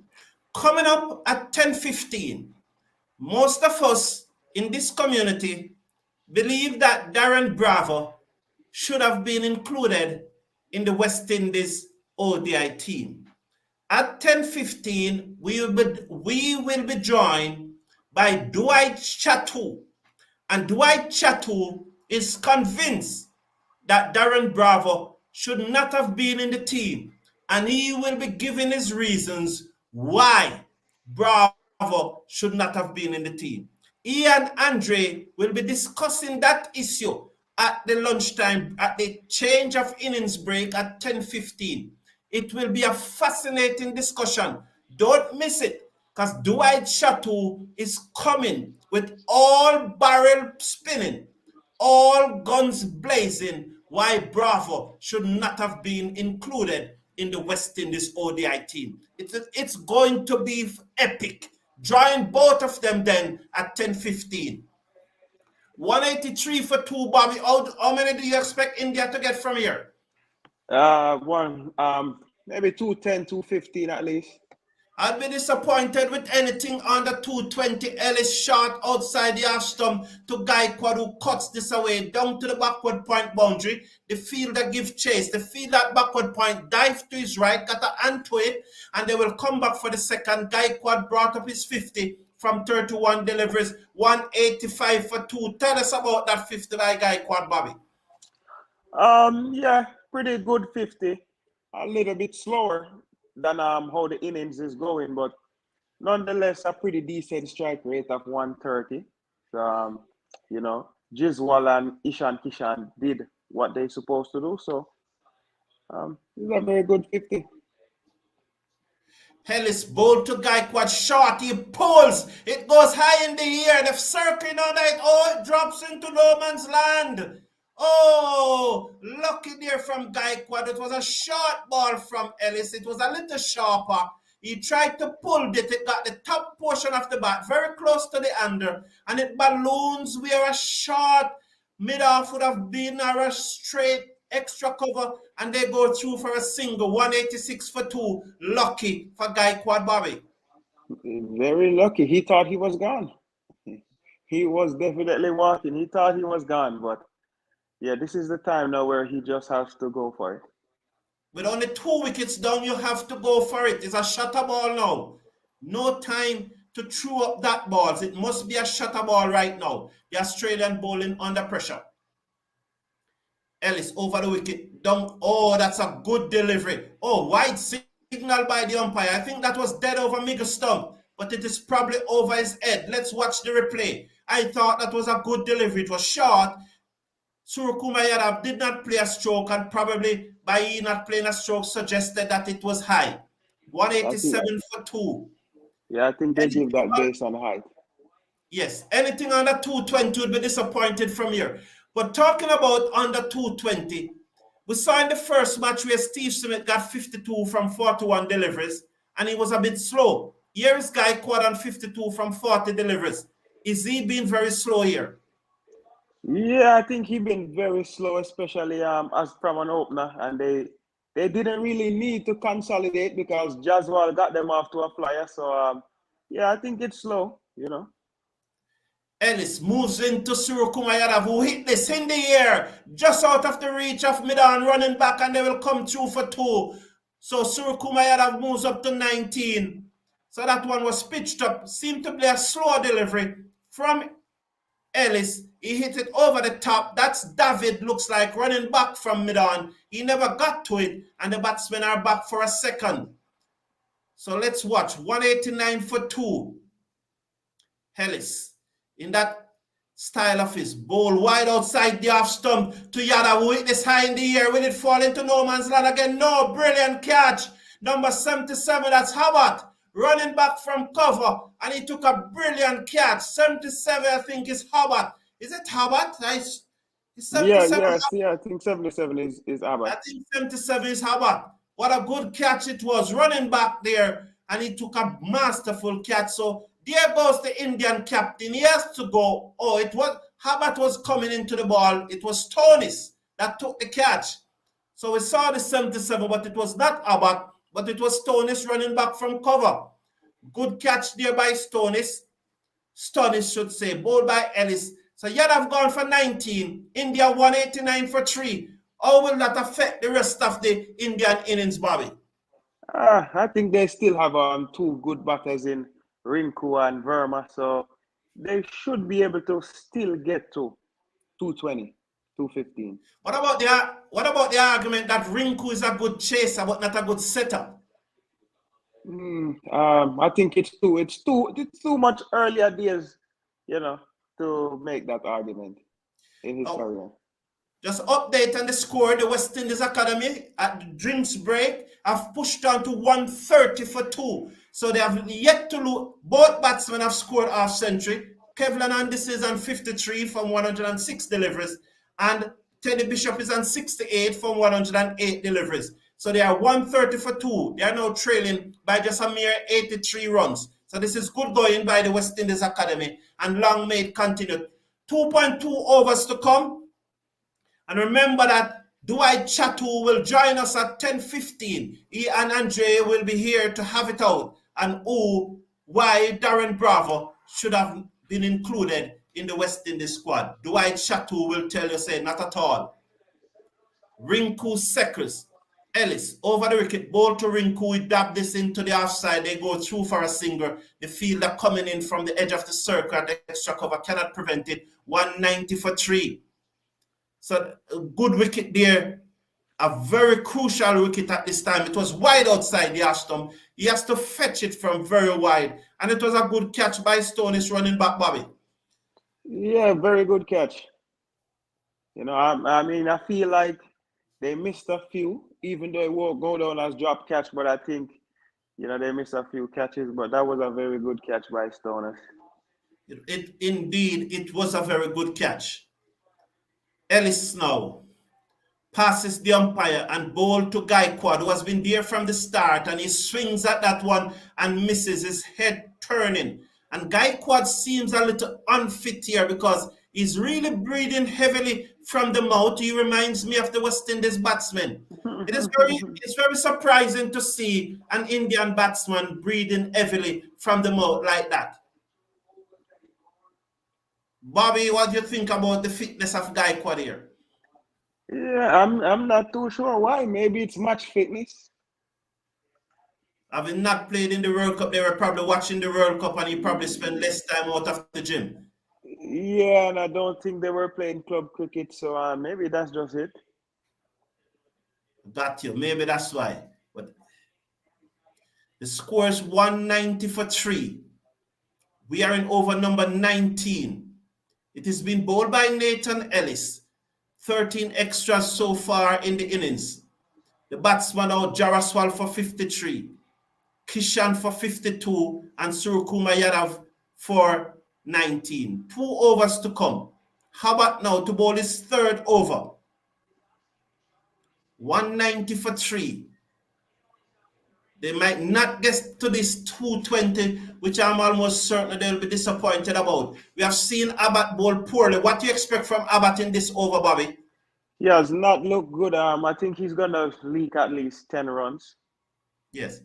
So they have set a mixed field for him. They have given 5 on the onside and 4 on the offside, with a backward point and a sweep on the boundary and a fine leg, a mid-wicket, and it looks like a long on the boundary. So he's over the wicket to the left-handed Rinku, swings this away, down towards mid-wicket. The fielder comes across, dive, can't get there, 4 runs, 190, 4 for 3. Good shot by Rinku, Bobby. A very lovely shot by Rinku Singh. Again, Abbot started poorly here. That ball, look at that ball. He tried to take pace off it. He runs his finger down the side, but it sat up and it was wide. And Rinku dealt with it wrinkly. Lovely shot come to the boundary for 4. He wrinkled that one. Yes, he wrinkled that one. And Abbot hide this one outside the half stump. Do you think that Maxwell need to set probably 6 on the offside or 6 on the onside and tell Abbot to bowl on one side of the wicket? Because right here now he has a 5-4 field, and I think that is probably throwing him off. Yeah, he definitely need to set a one-sided field and bowl to the field. Yes, so there's 5 on the offside, 4 on the onside. I remember that Rinku is a left-hander. Earlier I said 5 on the onside, but it's actually 5 on the offside. So there's a third man, a cover, and a long off on the boundary. The sweep on the boundary, the long off, and the third man on the offside. Slower delivery, cut, misses, through to the keeper, no run. Well bowled on this occasion by Abbot. And he'll be looking now for more of the same for these final 4 deliveries out of the over, because Australia really need a tight over from him here, right? Yeah, they do, but it's very hard to have a tight over when you start off with a boundary. Yes, 5 runs from 2 deliveries. It's going to test Abbot here now as Rinku faces. Ball through him, and he hit this high, straight. It was a full toss. It was dead straight. It's over the side screen. 6 runs, poor from Abbot there.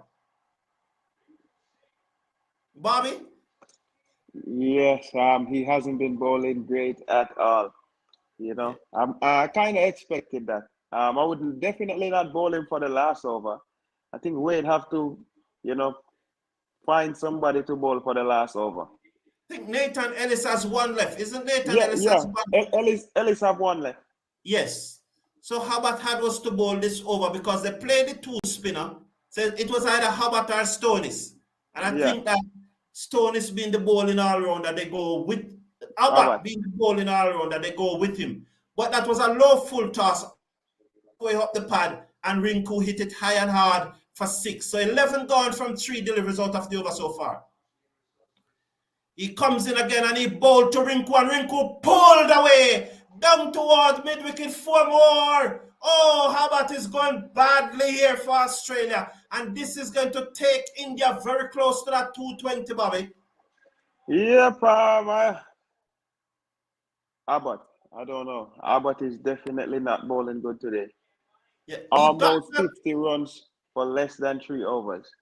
Yes, he got that one up shoulder height, but it still sat up in the pitch, and Rinku duly pulled it away down to the boundary for 4. It's a very interesting innings by Gaikwad because he has been there from the start, and he's not out, but the score is still over 200.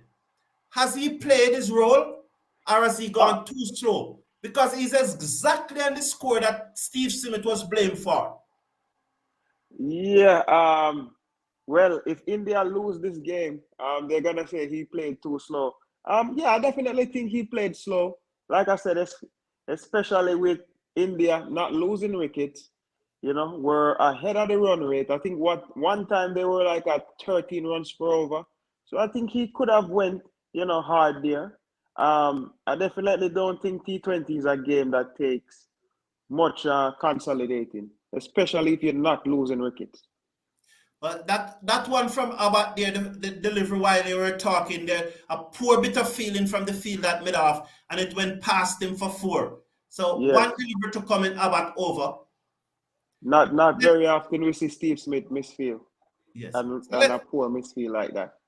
So Abbot moves into Rinku short, and he pulls again. High over long on for 6 more. Oh, what a bad over by Abbot. And so you have conceded 56 runs from its 3 overs, 2, 6, and 3, 4 a wide. That's about 25 runs out of this over. Really, really good batting here by Rinku. I think he's the one about 31 from 7 deliveries or something like that. Bobby, Rinku is really showing us that he's not just a finisher, but he's also a setter. 25 from 7 deliveries, 250 for 3 with 1 over to come. What's your thoughts on Rinku batting at this stage? Yeah, he's batting real good. You weren't that off. He's actually 25 from 7 deliveries. That is crazy. That's a strike rate over 300. Yes, 3 sevens 21, 4 sevens 28. So it's more touching. It's about 350 then, Bobby. It's about 340. Yes, right. 337, thereabout. Right around there from just 7 balls. You know, that Just is 7 sublime. balls. 1 delivery, 1 over to come in the Indian innings. Update on the West Indies score 135 for 2. And this is on 53. Bishop has pushed down to 73. So the first ball of the final over, and there goes Gaikwad finally getting out. So that was the second delivery of the final over. As I was telling you, the West Indies score, a delivery was bowled and a second delivery was bowled. And at this stage, India, they have passed the 220. They are 221 for 4 with 4 deliveries to come in over number 20. Is 220 an unbeatable score at this stage, Bobby? Have the Indian batsmen took this match away from the Australia team? 220. Maybe, you know. The pitch doesn't really look all that bad, but I'm not too sure if Australia have that long batting lineup. Well, they have David, they have Maxwell, they have Shaw, they have Ingis. That's some real power there. Match away, that's some real power there in that batting lineup, you know. They have Abbot. Although Abbot can really hit a long ball too. So it will be a very interesting chase. It will be very interesting to see what happened when the Australian comes out to bat. And in a few minutes, we'll be joined, as I said, at the end of the match by Dwight Shatu. We expect Dwight Shatu to join us in a few minutes, in another 2 or 3 minutes or so. 221 for 4, Bobby. How many more can they get off these final 4 deliveries? They can get at least 12. Yes, it should be a fascinating discussion between Dwight Shatu at the break, because he's convinced that Dwayne Bravo should not be in the West Indies team. Good delivery by Ellis again. Go ahead, Bobby. How many you think they can get off these next 4 deliveries? Yeah, I think they can get at least 12. So now it's looking at 230-ish for Australia. 230. And does they have the firepower to get up to 2? Oh, yes, I saw Dwight Shatu is here, man. Welcome, Dwight Shatu. We will be with you after these 4 deliveries. Just be a little patient for us. Just be a little patient with us. Let's just conclude the end of the innings. That was another 6 runs there. It was hit by Tilka Verma. So Tilka Verma hitting his first ball for 6 off Nathan Ellis bowling 228. So Bobby, 228 for 4. With 3 deliveries to come, they might just get up to 240.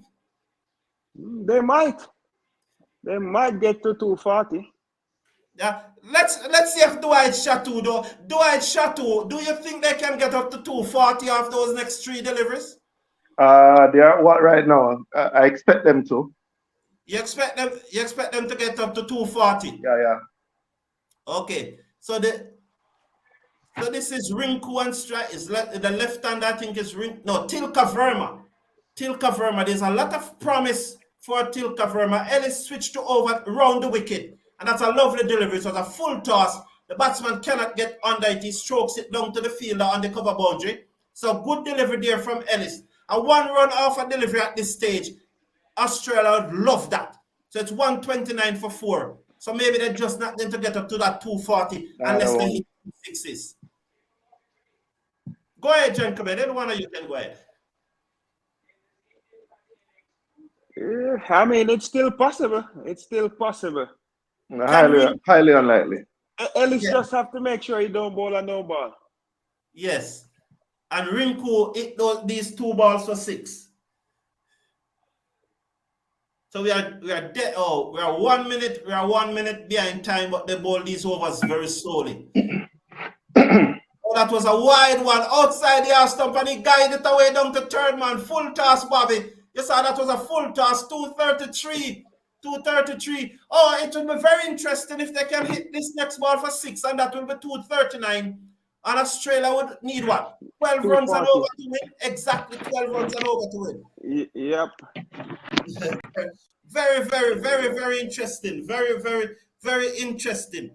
So Colin Goodrich is given out. It's 139 now, Colin Goodrich. It's 130. That been on the screen for a while.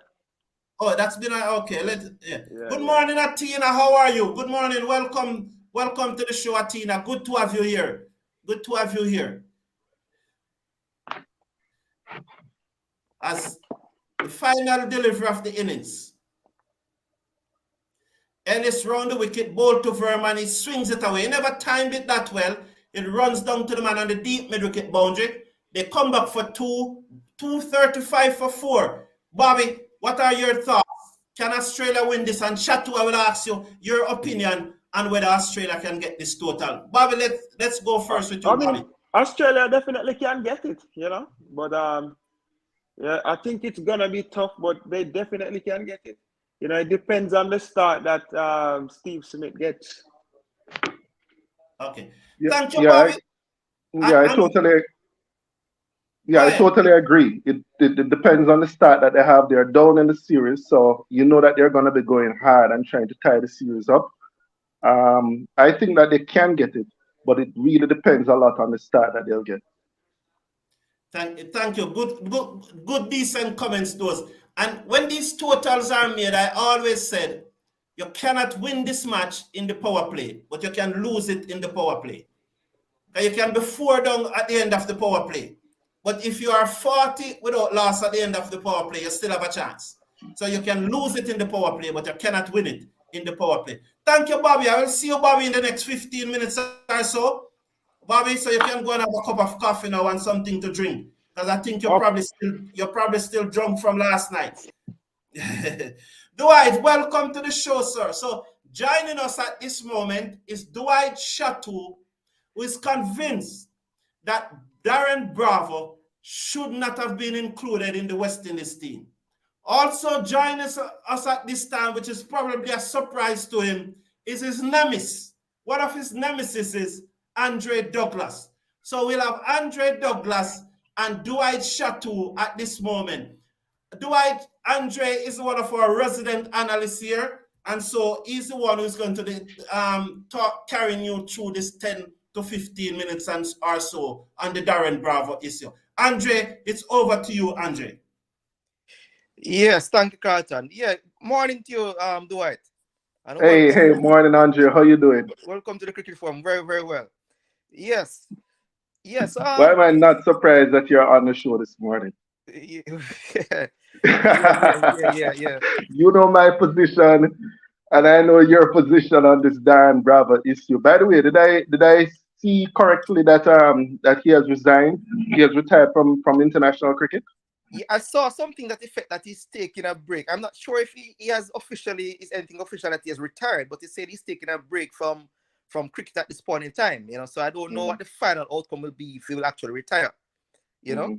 Well, hopefully not, because I still believe that he does have something to contribute to West Indies cricket, and I think that he could play he has a role to play. Unlike you, Dwight, because I know that you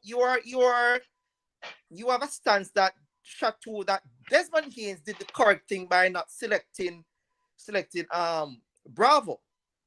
Explain No, Explain I don't want you to mix up what I'm saying. Yeah. My concerns with Bravo has to do with the ODI team. I do believe Bravo still has a role to play in West Indies cricket. I'd love it if he could get back into the test team.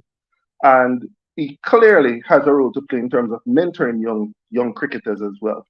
So there is a role for him for West Indies cricket. But with respect to the ODI team, I'm absolutely surprised why everyone is making up all this noise about Bravo being omitted from the team. He should have been omitted from the team based on all the signals that we're seeing from Cricket West Indies as to the direction that they'd like to go forward in building a team for the next World Cup. The fact is, Dan Bravo is 34 plus. By the time the next Cricket World Cup comes around, he will be almost 39 years old. All right? If you were to go by the statistics from this last World Cup, Dan Bravo has a 2% chance, of playing in that World Cup. All right? He would turn up if he had played in this, if all the same people turned up at this World Cup in terms of age, turned up at the next World Cup, if you had the same age distribution, Darren Bravo would be the third oldest player in that World Cup. And if we are looking to build a team for that World Cup, to go deep into the tournament, not simply to qualify for the tournament, but to go deep into the tournament, it makes sense that we start to focus on a core of players, a group of players who will be able to make that team. Okay. All right, fine. I hear. Yeah, morning to you. Big up to you, Damian Hilton. Welcome to the Cricket Forum. All right. Yeah, I heard what you said. Yeah, but with that said, remember that going to the Cricket World Cup is indeed a process. So we don't go. It is actually over a 4-year process. You have to qualify. So I believe that in order for us to even qualify for the tournament, we must have our best available players for that process. And at this point in time, Darren Bravo is the best in terms of informed play in the region. Over the past 3 years, Bravo has done so well. He has done so well for Trinidad that I do believe that at the age of 34, he still can contribute. And the players that we have available, he should be involved. He should have been selected.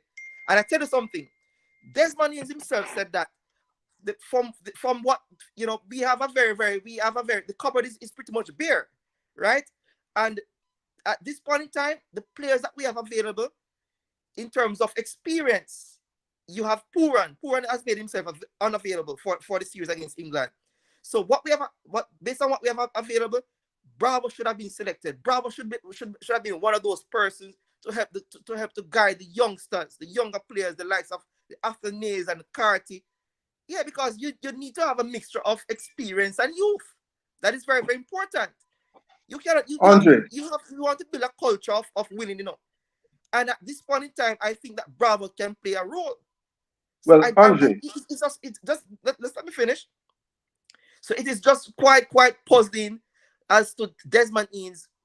The same Desmond Haynes saying that we cannot discard anyone at this point in time. And I would assume that he meant that irrespective of the age, you cannot discard anybody. So Bravo should have been selected based on performance.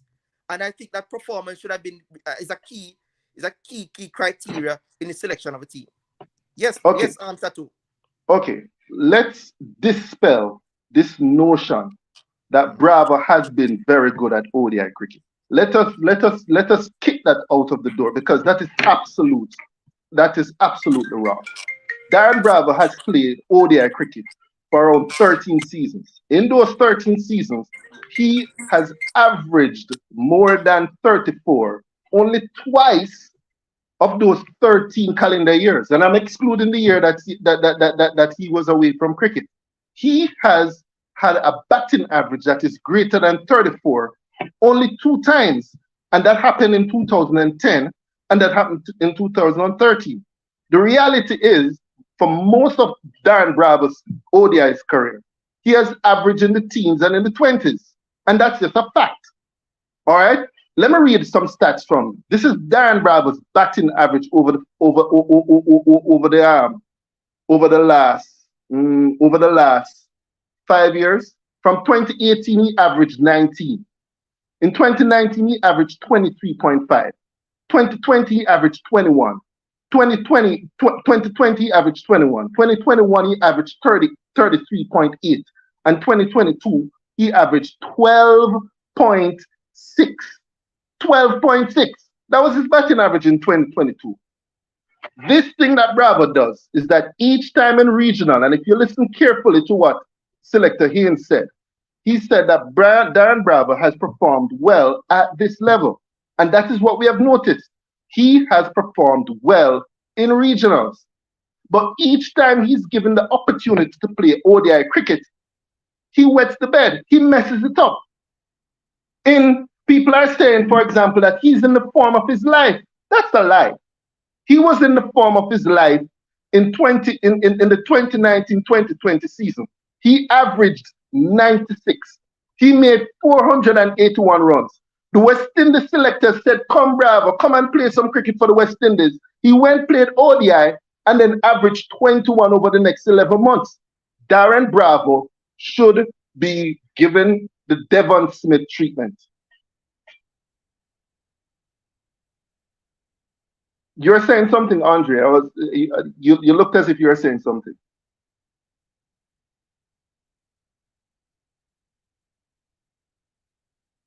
Andre, I'm not hearing you. I'm not hearing Andre, Dwight. I'm not hearing you, but there's a comment on the screen, Dwight. If you can read it. Darren Bravo has been given sporadic chances to represent West Indies. Well, I agree with you, he has not set the world on fire in terms of ODI cricket. But you have to realize that, Bravo, after the hiatus that Bravo took from cricket, it took him a while to actually get back into the groove of things. So, and I think that now, Bravo is now back to his best. And based on the fact that he has performed consistently well in regional 50 overs cricket, he must be given a chance. And we are bereft of talent in the region. And you cannot say that. You cannot say that, oh, Bravo, we don't know, Bravo is not in the running for the World Cup in 4 years' time. We don't know that. We don't know that. We don't know. Andre. Let me finish. We don't know that. We don't know this sort of the fitness situation. We don't know the form Bravo will be in at that point in time. And we must take things in stages. At this point in time, Bravo being your best regional 50 over batsman, and the experience that he has, he must be given a chance. Another thing is this. He's what Utley is 33, will be 34 in a few weeks. Andre, just a minute. Andrew, let him just a minute. Like Dwight being our guest, let him go ahead. I'm not hearing. Are you here now? Yeah, I'm hearing you now. Okay, yes. Listen, Andre. So let me just quickly finish that now. You're Sure. going to pick a 33-year-old athlete, right? Over an experienced Bravo who has been there, who has done that, right? I just think it is absolutely absurd. Yeah, but let me just let you be the guest. Let me hear from you some more. Let me address the outlet thing because it was already addressed. The selector said they were out of folks to select. The reality was that Justin Greaves, who they had wanted, was injured. Myers opted to be unavailable, and they were basically a dearth of openers who they could have selected. They couldn't have selected Young Alain because they selected him to go and play for the West Indies Academy side. He would have been an excellent person. He had a good season, but they selected him to go and play for the young West Indies team that defeated emerging Ireland in that thing. So they were basically forced into a selection dilemma, and he explained that was what the selection of Utley is about. But they have been very clear that they would like to build a team, and in building a team, they want to look at folks who will be available to play in the next World Cup. All right. You mentioned this point. We'll have to go very short because the innings has resumed. Australia started their innings, but we definitely will have you back. Because Andre? Yes. No, man, let's continue the debate. We'll catch up with the innings even if we are 5 hours later. So I want, and please, there are some comments on the screen. Oh, because yes. there's a lot comment from Damon Hilton. You can read the comments and I'll answer. Yes, Damon persons are interested. There's the first one on the screen, Dwight Chateau. Are you seeing it? Yeah, go ahead and read it.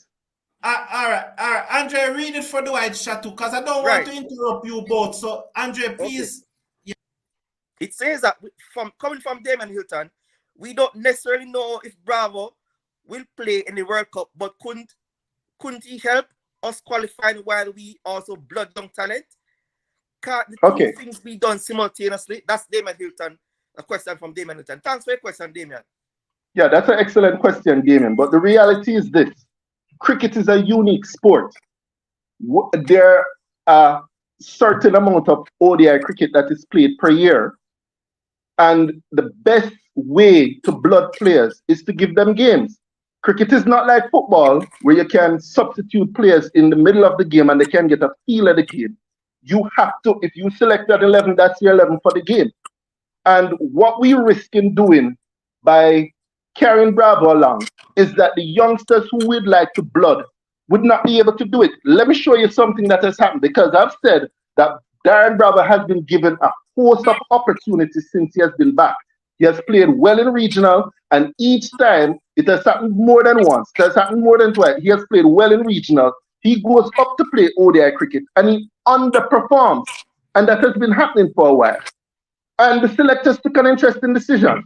They said, listen, I'm going to pick this young guy called Karthi. And I think in that particular season that they selected Karthi, Bravo had outperformed him, I believe. All right? And the selectors took a chance on Karthi. And as it is right now, Karthi has a higher batting average than Darren Bravo. The following year, the selectors decided that they would select young Athanaze. And they gave him a chance as well to play. And at the end of the day, Athanaze right now has a higher batting average than Darren Bravo. I believe we need to open it up to some others. All right? Darren Bravo has not been a stellar ODI cricket to begin with. He has gotten chances after chance after chance after chance, and he has not taken hold of it. We have a certain amount of time to prepare our youngsters, and we need to start having a good look at them and giving them a run for them to find their feet. I support Rutherford being selected. From you, Howard, it says that Mr. Hilton, what are you saying makes no sense to me. We're dealing with the selection of Bravo to play against England. Why are you focusing on World Cup 2027? West Indies we still have to qualify for that. All right, this notion about qualifying for World Cup 2027, in case everybody forgets, at the worst, let's say that the West Indies fails to get direct qualification. If we have a team, we will still have an opportunity to qualify and play in that World Cup in 2027. It's not like football, where you get eliminated and you won't get an opportunity to qualify for the tournament. In 2027, we will have the opportunity to qualify for the World Cup. And if we develop our cricket as well, we will not only qualify and get bumped out in the first round, but we should have a team that can go deep in the tournament. So everyone needs to make up their mind. Is it that you simply want us to qualify 7th, go to the World Cup, and get booted after in the first round? Or are we daring enough to believe and to look to our youngsters and to try to develop a good team where even if by chance, and I don't believe that will happen, but let's say by chance we miss the automatic qualification, we will still be able to enter the qualifiers, run through that, enter the main draw, and have an excellent tournament. And that is what the selectors are looking for. They are not looking simply to participate. They are looking to go deep in the tournament, and I am on board for that. All right, I have to take some comments from the community right here. Another question for you, Shatu. How does Bravo compare to the West Indies players' averages in the last World Cup since you stacked this age up? The West Indies players in the last World Cup, I'm not sure. I'm gonna repeat again. Bravo average. Let's just see if we can get it here. Bravo's average has been 19, 23, 21. He made a 33.8 and 12.6. I'm quite sure there are West Indian cricketers who averaged more than 12.6 in the last World Cup. Yeah, but I don't think there are many batsmen who average less than 12.6. To be fair to Bravo, though, Bravo's overall average is 30, which is even better than those some playing right now. The lights. And next thing, big up to you, to Ricky Teng. Morning to you, Ricky Teng. Welcome to the Cricket Forum. Hey, Ricky Teng, how you doing? You see, Andre, that's the mistake everyone is making. They keep telling us Bravo averages 30. And by the way, 30 is not a great average. 30 is not a great average for a batsman that you're looking to bat in the heart of your middle order. All right? In the heart of your batting, in your engine room. That's where Bravo should bat. And everyone is saying, let's put a batsman who averages only 30 there. Let's not look and see if we can find somebody else who can do better. All right? But Bravo has not been averaging 30. When he came back to West Indies cricket, I think his average was somewhere much higher than that. I think maybe 33 or something like that. And since that time, he has been so poor over the years that his average has been falling and falling and falling. So this notion that people have in their minds that Darren Bravo, he averages 30, and when he goes out there, you go ahead. Yes. Oh yeah. Oh, sorry. So Damon Hilton again. Shatu is using 4 years of cricket to determine if Bravo should be in the squad. Is it regional cricket the basis for selection? Also, his reference the man age as a reason for non-selection. Yeah. So how do you when Ains refer to the reason for non-selection as being his age, do you think it's a fair comment? Do you think it's a fair criteria to use his age as a non-selection? I'll listen carefully to what Haynes said. Haynes said the decision to leave Bravo was difficult. However, we have made some excellent investment. We have made a lot of investment in young Athenians and Carty, and we believe that we should continue with that. With that, the bottom line is in that middle order, you have Hope, Athenius, Carty, and Hetmeyer, who are selected as straight batsmen. Who do you want to drop out to facilitate Bravo? Do you want to give Carty the boot so that Bravo can get to play a game? Do you want to kick out Athenius? Is that the approach that we should take? I do not agree with that. By the way, this notion that I'm using 4 years is not. Mr. Hilton, Bravo has played cricket, ODI cricket, for 13 seasons. He has only averaged more than 34 runs in only 2 of those 13 seasons. Bravo has been an ordinary ODI cricketer for most of his ODI career. He has been very good at Test cricket. I mean, I'm a big Bravo fan in Test cricket. But where ODI cricket is concerned, it is no time for us to look to others. Dwight, are you hearing me? Yeah, I'm hearing you now. All right, I'm going to just play the 2 clips from the Ains Bravo interview. Please listen to them, please. Sure. Yes, okay. Where are they now? Coming up. This is the first clip. I think that it was a very tough decision for us to make as a panel. Darren has proven not only this year, but last year as well in the Super 50 tournament to be somebody who, performed well at this level. But we have invested in players like, Alex Antones and Casey Carty. And we just figure that, selecting this team, we also had to take into consideration that the World Cup 2027 is something that we've got in mind. And we believe that we have invested in these players, and we believe that we should give them the opportunity playing against a very strong England side. And that's the reason why Darren has been omitted. This was a follow-up question, now, gentlemen. This was a follow-up question. The omission of Darren Bravo, with the sense that you're looking at 2027 World Cup. Well, implying that you're looking at 2027 World Cup and look at the players who could be at their peak at that stage. However, though, we have Keon Utley, who I just check up, he's born the same year with Darren Bravo. So if you're looking at players who could progress and be better in 4 years' time, then I'm trying to understand the logic of not picking Darren Bravo, especially, I mean, personally, I'm not the biggest fan of Darren Bravo, but he did impress in the Super 50. And if you're looking at the regional tournaments as stepping stones to making the West Indies team, it's still confusing how come Keon Utley had been selected by not Darren Bravo. Well,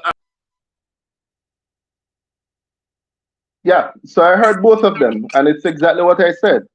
He said one of the considerations is that they had made substantial investment in Alec Athanaze and Casey Carty, and they believe they should continue with that with that investment. By the way, during the qualifiers, Carty was the second best batsman behind Paran.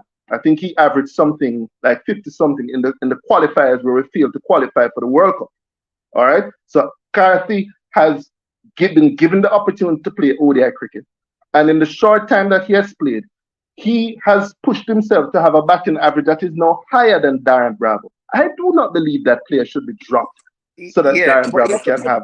Put things in perspective though, Chateau. How many games have Casey Carty played? So I'm not going to even use Carty because he has played pretty much a handful of games, right? But the next thing though, even though Utley has been selected, even though it might be a stopgap measure, why not select Bravo? Tell Hope we're gonna ask you to go and open for us, both you and King, and put Bravo in the middle because Bravo is playing pretty well. Bravo is in form. So why not Hope? And Hope, you have to realize that the best position that for Hope is actually opening the innings. That is where Hope has been most successful. So now that you have a Bravo, why not Bravo in the middle? Bravo Hitmeyer to guide the other two youngsters. So why not Hope and King to open the innings? Bravo at 4 with the youngsters still having a part to play. That's my thing. That's my point. I see absolutely I can't. No reason for Go ahead. to be selected over Bravo. It makes absolutely no good cricketing sense, none whatsoever. A journeyman being selected over someone who was actually done it before, who has been established at the international level. It is just absolutely ludicrous. All right, but Andre, you have to recall that this is a team that they're selecting. And normally when they select a team, they normally select 3 openers. It's highly unlikely, it's highly unusual just to see them go into a series of selecting only 2 openers. So I know you're trying hard to find a space for Bravo, but Bravo is not an opener. All right. So the issue relating to Utley, and you're saying, okay, let's throw out Utley and ask Hope to go back and open so that Bravo will get a spot in the middle. What about the third opener? We still need a third opener in the squad. I've heard people turning around and they're asking me questions about Chase. Chase is a bowling all-rounder who is 31. All right.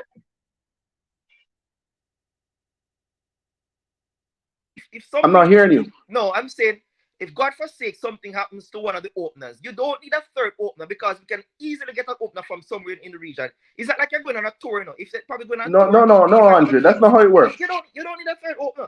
No, Andre, that's not how it works. That's not how it works. The team, no, Andre, no. Let's respect the process. Let's respect the. You have Hope and King. Use Hope and King as openers. Bravo could have played a better person than a selection of Dorich or Utley. It makes no sense. Those two, and even Dorich too. Dorich is at 32, and don't tell me anything about a backup wicketkeeper. We really don't look at any backup wicketkeeper. Bravo, but one thing at a time. Selection of Utley, a better than the selection of Dorich. Yeah, but allow me one thing at a time, Andre. You have to respect the process. It's a team against one of the best ODI teams in the world in England. They are right now in camp training, and they're preparing themselves. It is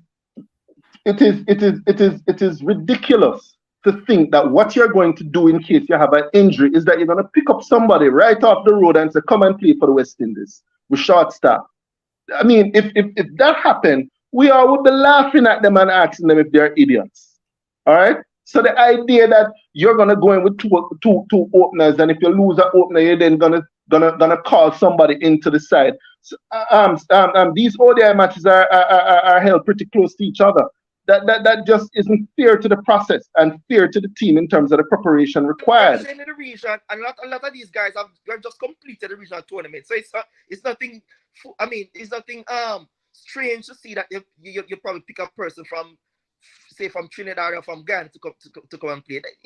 Andre, let us agree to disagree. I don't agree with the idea that we're gonna go in short in terms of the play, in terms of the players. And if we pick up an injury, we're going to call somebody into the squad. I don't agree with that. That doesn't make any sense. Listen, Bravo, unfortunately, I like Bravo. But 1 minute, Dwight. I want you to react to Gunner's boss. You see in the comment or you need me to read it? No, just read it through. Just read it through anytime. Preach, preacher. So he's referring to you as a preacher. Dwight, here regurgitating conversation from a presser conference have me thinking it was his original point. Dude, it's not a man of his own thoughts. So Gunner Boss is saying you're preaching, but you're not a man of your own thoughts. Well, I think I'm a man of my own thoughts because my sentiments is not generally shared by a couple other people. I have done my research in terms of the age of players going to the World Cup, and I'm telling you that Bravo has a 2% chance of ending up there. I've looked at Bravo's record in terms of his performance. I've looked at the fact that Bravo has been given several chances before. That's not something that anybody has noticed. Everybody, they're out there saying Bravo has performed very well. He has performed very well in list day cricket. And when given the opportunity to play ODI cricket, he has underperformed. Andre, do you remember Devon Smith? But Devon Smith continued to make runs. Devon Smith continued to make runs and was one of our best openers in regional cricket for about 2 or 3 seasons after he was dropped. It's quite unfair to compare Devon Smith with the like of Darren Barber. No, but why didn't you guys ask for Devon Smith to be returned to the team? An abject failure at the international level for West Indies. An abject failure at Devon Smith. Unfair to compare Devon Smith with Darren Bravo. No. I have already given the numbers on Bravo. I have said that he has played for 13 seasons, 13 years, and he has only played well for 2 of those 13 years. I've said that. All right? Now, why was no one, why when the selectors decided to turn their back on Devon Smith, why is it that everyone understood that, even though Devon Smith continued to make runs in regional cricket? Nobody was saying Devon Smith is one of the best openers. Let's give him another chance. You know why? Because why? Devon Smith, as I said to you, Devon Smith has been an abject failure at the international level for West Indies. Abject failure. Totally failed. That's not the case with Darren Bravo. That is not the case with Bravo. Why Bravo was probably not the most successful of ODI batters, he did fairly well enough to make. No. Stop, Andre. No, stop. No, stop. The last few years of mediocre cricket is playing tricks on your mind. The last few years of mediocre cricket from the West Indies playing tricks on your mind. You are elevating the level at which Bravo played ODI cricket. Do not come here and tell me that a player who has averaged 19, 23, 21, 30, 33.8 and 12.6 has been good. No. But Bravo's overall average is 30. I'm not going to take. No. And he got that overall average by averaging 44 in 2010 and averaging 37 in 2013. That's why his overall average is 13. It's 13. We cannot ignore the persons in the community, gentlemen. Sorry. No, man, just read it, Carlton. Read the question, Carlton. Okay, you have to understand, when me and Andre go at it, we go at it hard, Okay, all right. This is saying, why do we have specialized position for batsmen? Once you're a batsman, you're a batsman. Well, how do you react to that? Once the batsman, Andre, you take that one. Yeah? No, man, you have to have. There's specialist position for batsmen, especially when it comes down to openers. You have to have specialist position, of course. But this one is for you, Chatu. This one is for you, Chatu. Yeah, let me just finish answering that. Yeah, okay. you have specialist openers, specialist position, of course, and in particular the openers, you must have like specialist openers. But you also have persons who could actually do a job as opener who are not specialists. And in this case, I'm not advocating for Bravo to go and open the innings because there is hope and there is king. So those two can open the innings and Bravo can bat in the middle as an experienced international batter, as an experienced international 50 over ODI cricketer, he could do a job. And based on his form, I see no reason why Bravo could not be fitted into this team at this point in time. Do you know who the selectors have selected to be that experienced test batsman that could bring some maturity and bring some leadership to the team? Do you know who that selection is in this team? Tell Huh? us. Tell us, please. Yes. Dorich. That's who they have selected.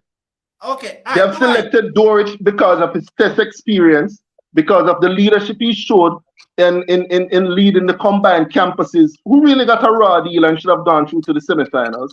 The combined campuses.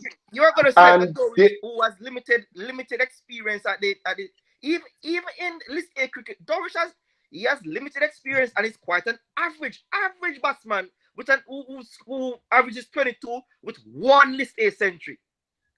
Yeah, but here's the thing. But here's the thing, Andre.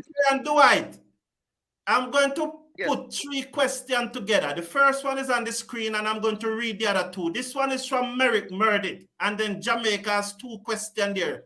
So this one is say, what's your reaction to this suggestion from Merrick Murditt? I strongly believe that Desmond Haynes' decision-making isn't independent. And Jamaica is saying, attorneys can open too. I don't hear any of you guys talking about that. And he continues by saying the opening argument is irrelevant. 3 things there. And then I'll go back to Gunner's boss. Okay. The independent thing, I'll say this. I believe that there has been some level of consultation within the West Indies Cricket Board. As you all remember, there was, coming out of the failure to make the last 2020 World Cup, there was a report that was done by Patrick Thompson. And that report recommended that they should select a core of players who are likely to play in the next tournament as they're preparing their teams. That was the recommendation that was done for that particular, coming out of that report. And I have the feeling that they have huddled around that report and they're looking to take cues from some of the recommendations. Also, the new director of cricket, Miles Biscombe, he's on the record in saying he is putting all his eggs in this basket of what will happen at the 2027 World Cup. And he says we have 4 years and we're going all in for that 4 years.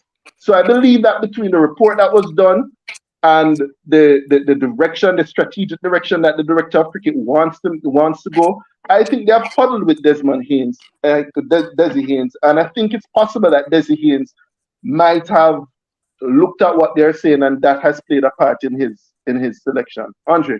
All right. No, just a minute. Look at this now, Shatu. Just a minute, All Andre.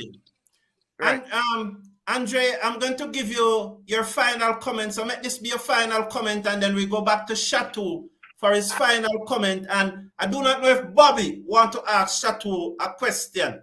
So Bobby is in the studio. I don't know if he wants to ask Shatu. So your final comment, because we need to go to the match now. We are coming towards the end of the power play. Australia 47 for 2.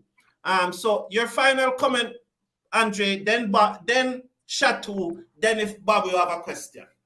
Yeah, I just want to say at this point in time, we do not have the talent, the depth of talent in the West Indies to be saying someone at 34 is irrelevant or cannot actually make a contribution at this point in time to West Indies cricket, and particularly to the ODI team that we're referring to right here, right? So I do believe that the selection of, or the non-selection of Bravo was a big mistake, you know, and I do believe that Desmond Haynes is far too inconsistent, and what he did was absolutely nonsense.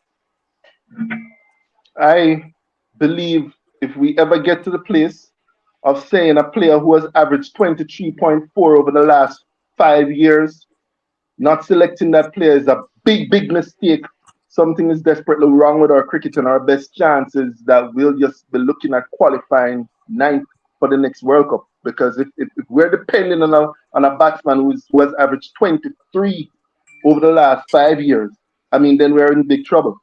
But I don't agree with you. I don't share Andre's opinion. I believe that at this moment in time, we are seeing a bunch of youngsters coming through. We're seeing the likes of Nando and Alain and Teddy Bishop. We're seeing young Kirk McKenzie. We have heard about the promise of Jordan. We have seen these guys get up, go to South Africa, and done something what none of the big sides have done. They have beaten South Africa in South Africa. I think instead of focusing and continuing to put resources and time and effort into a Bravo that has not rewarded the selectors with the patience and the time that they have given him over the years, that it is time to move on. The selector tried it with Carty, and we have a young man now who is promising. He has a batting average that is better than Bravo. They tried it with Athens, and again the selectors were rewarded with somebody who's showing promise. I think that is the direction to go. I think the direction forward is by investing in our youth while having experienced players like Hope and Hetmeyer and Poran around there to guide them. And that is what I believe the strategic decision should be. So I totally support designees. Bobby, do you have a question for Dwight? Dwight, you know, me have a lot of questions for Dwight, but I'm going to ask him just a couple. So Dwight, yeah, the first one. Andre, first thing we think... Just a minute, Bobby. Andre, you can join us at the end of about the 11th over, right? So you can have a break and go and have your coffee.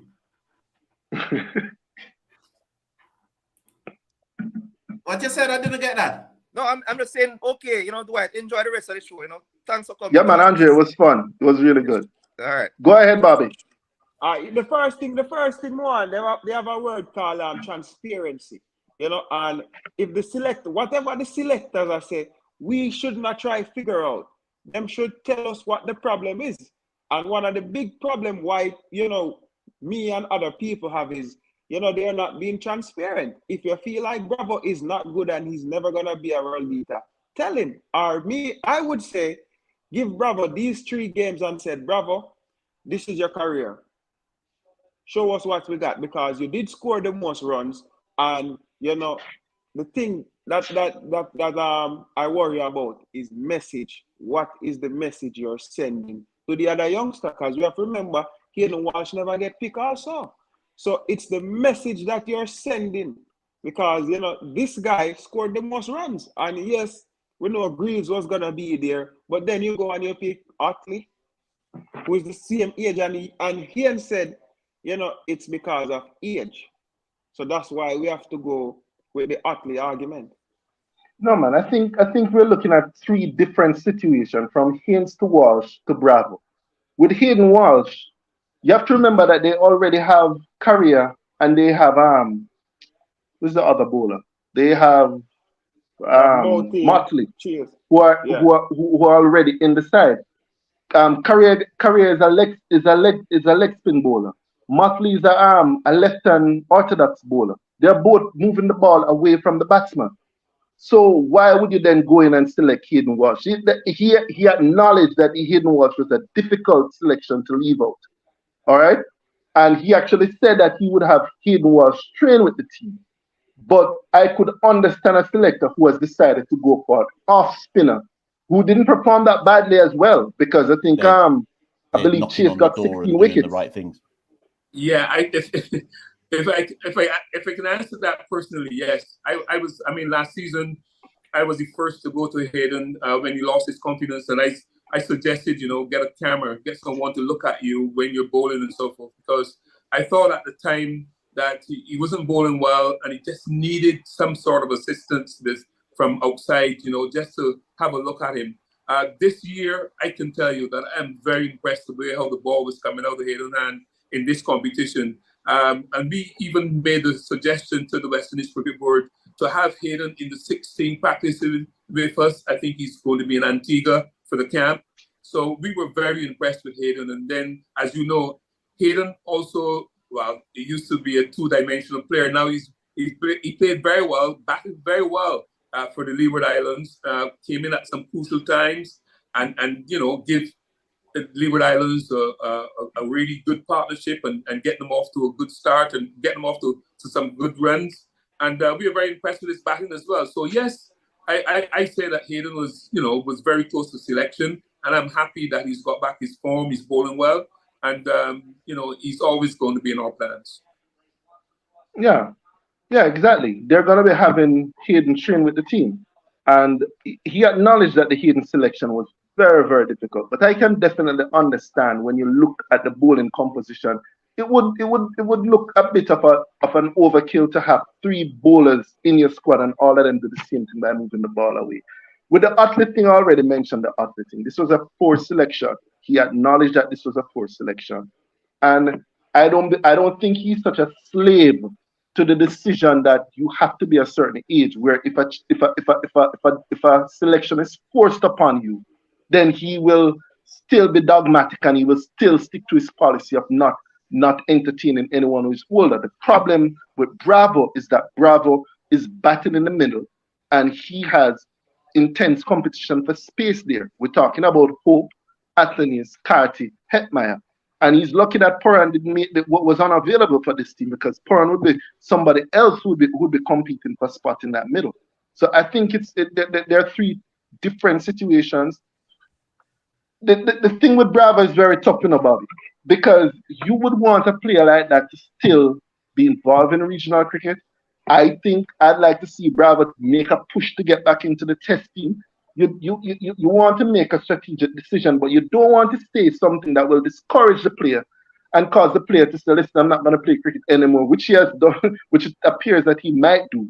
So it would have been unwise for Haynes to come out and say, I believe Bravo is finished. I believe there's no upside to him. I don't believe that he can get better. That would be stupid of him to say that. I think he has taken the diplomatic approach by just saying, listen, we're making a strategic decision because in this format, we want to have a team of players who will be available for the next World Cup. But even if Haynes don't come out and say it, shouldn't you think, him be transparent with Bravo and tell Bravo, say, listen, just like how them can give Hetmeyer. Hetmeyer have been poor, very, very poor. And then, I understand that Hetmeyer is younger and he's looked promising, but Hetmeyer looks like he's off. He's just off. He's not. I don't think Hetmeyer is going to play first-class cricket for now, so I don't think Hetmeyer's form is going to improve. And just like how them can go with Hetmeyer, do the same thing with Bravo. Just a little bit of transparency. Tell Bravo, say, listen, this is the reason why, for me, give him these 3 games and said, listen, this is your chance. You cannot say we never give you a chance, because after all, indeed, he did score the most runs. No, I agree with you that they need to sit with Bravo. I think a lot of things were pointed out in some shortcomings in how they handled certain things.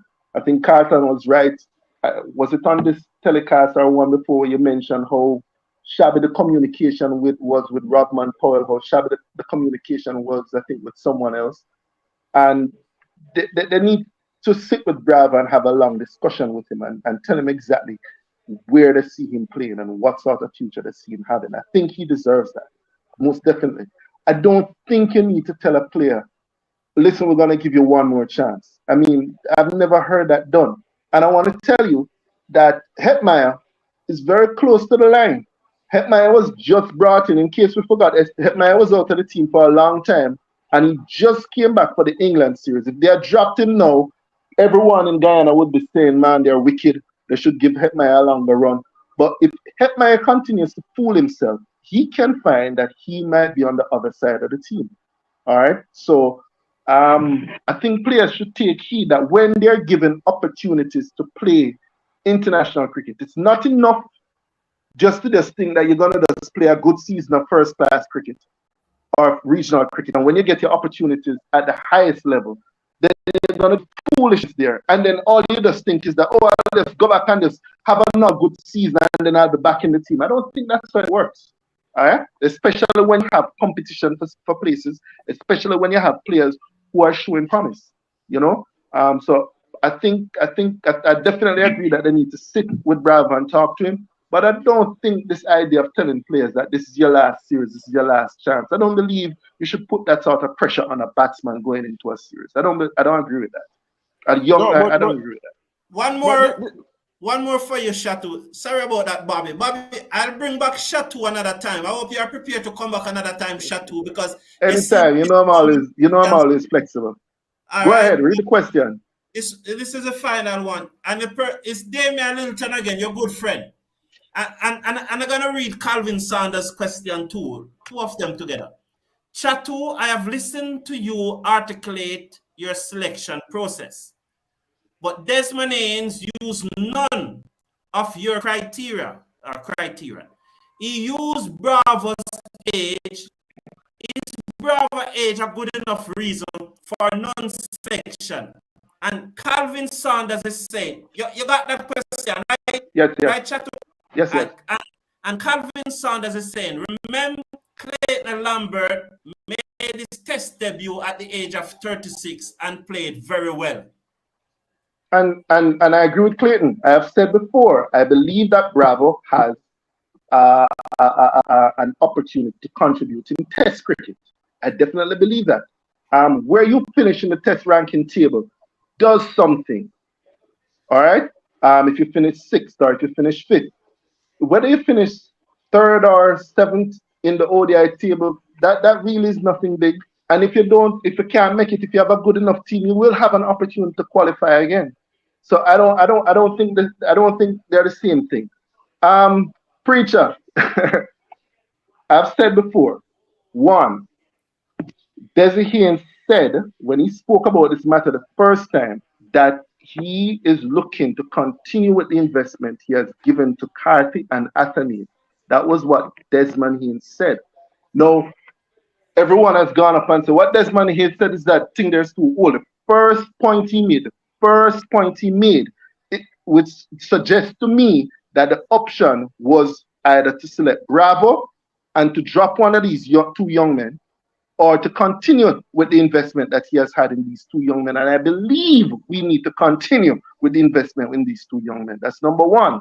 Number two, I do not believe that Desmond Haynes, I believe Desmond Haynes is trying to be diplomatic regarding certain things. And I think I said that to you about it. I think they have recognized and they are aware of his ODI numbers. If you listen keenly to what he said Bravo continues to play well at this level. He was very clear in saying it, and it's obvious that they recognize that he makes runs at this level. But in the past, they have asked him to play at the ODI level, and he has failed to make runs. So I want to give the selector a bit of leeway and not say that he had to come out and to say, listen, I believe that Dwayne Bravo is washed up. I think he's done and he has just performed poorly and we're moving on. I think he has been more delicate in terms of how he has said it, in just saying, listen, we are looking to focus on players for the next World Cup and we don't believe that he'll be at the next World Cup. We don't believe he's in our plans. But I definitely think that there's still a future for Bravo in West Indies cricket. So I don't agree with you, Preacher. Thank you much. Thank you very much, Dwight. You have been here close to 1 hour now, and I know that Bobby have many more questions for you. There's a lot of questions in the comment section for you, but we should bring you back another time. Maybe next Sunday when West Indies is playing against England in that first ODI match. We could probably interview during the innings break then. So we look forward to having you next Sunday during the West Indies England innings break. Have a great day. No problem, Carlton. Have a great day now, Dwight. Take care. All right, thanks, Larry. Thanks for having me. You're welcome. Yes, Bobby. What are your general? Australia is 67 for 4 after 8.1 overs. Welcome back, Andre. Bobby, give us a comment on what you think about what Shatu was saying, Bobby. Give us a comment and then we hear from Andre what he thinks. I mean, there's a bit of accuracy there, but like I said, the selectors, the West Indies team is a public domain, so the selectors, they have to be transparent with, the fans and people, because the main thing that I'm worried about is the message that the selectors is sending. Okay, Andre, as we heard from Shatu, apparently Jan Shatu are always at it. What do you have to say now that you can speak freely and don't have to worry about Shatu? The 5th wicket just gone down. But as I've mentioned to Shatu, I've always mentioned to Shatu that this is the thing. He keeps on talking about Bravo's 3 or 4 years of his ODI career, right? And I said, you cannot use it as a measuring stick to say that he should never be selected again, right? Because over the past 2 years, Bravo has been consistent. He has been almost consistent in the real 50 over competition. So you must be giving the man enough chance. And we must remember also that Bravo, you know, it took him a while to get back into the gym, to get back to his best form. And I think that Bravo has been at his best form in ODI cricket in the past 2 or 3. So you cannot compare, use the criteria of poor in the past 3 years at the international level, at ODI level, and wipe him off. No, that you can't do that. And Desmond Haynes himself, you know, we have to remember that Desmond Haynes himself said that, guess what?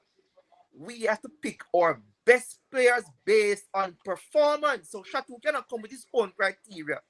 Desmond Haynes is actually speaking from 2 corners of his mouth. You cannot say that we must pick the best players available.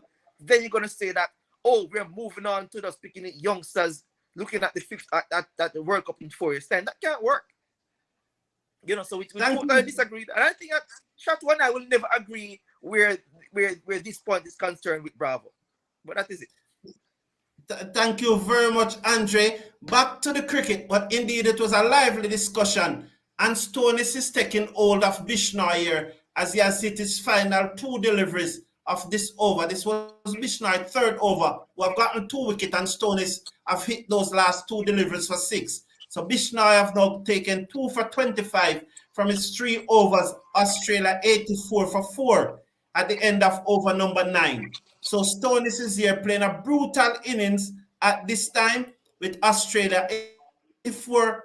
Is it 84 or is it 90? They're showing a replay of the 6. So I'm not seeing it on the screen. But until that comes up on the screen, there's lunch break now in the West Indies Academy match. That's the Academy playing against the Ireland emerging players. And they are 172 for 3.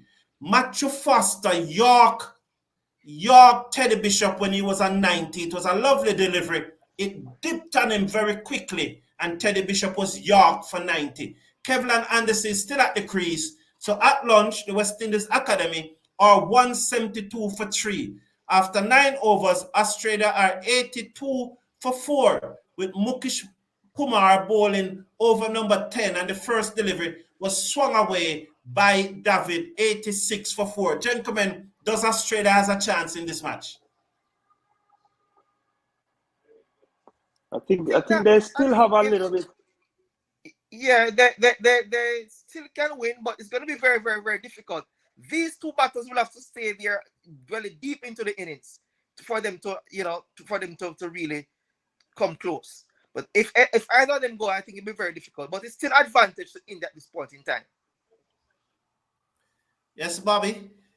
Yeah, I think Australia still have probably a 20% chance. But like Andre said, it's down to this partnership. This partnership have to take it deep, you know. Yeah, I think Maxwell is here to come too. Maxwell is out. Oh, Maxwell is out?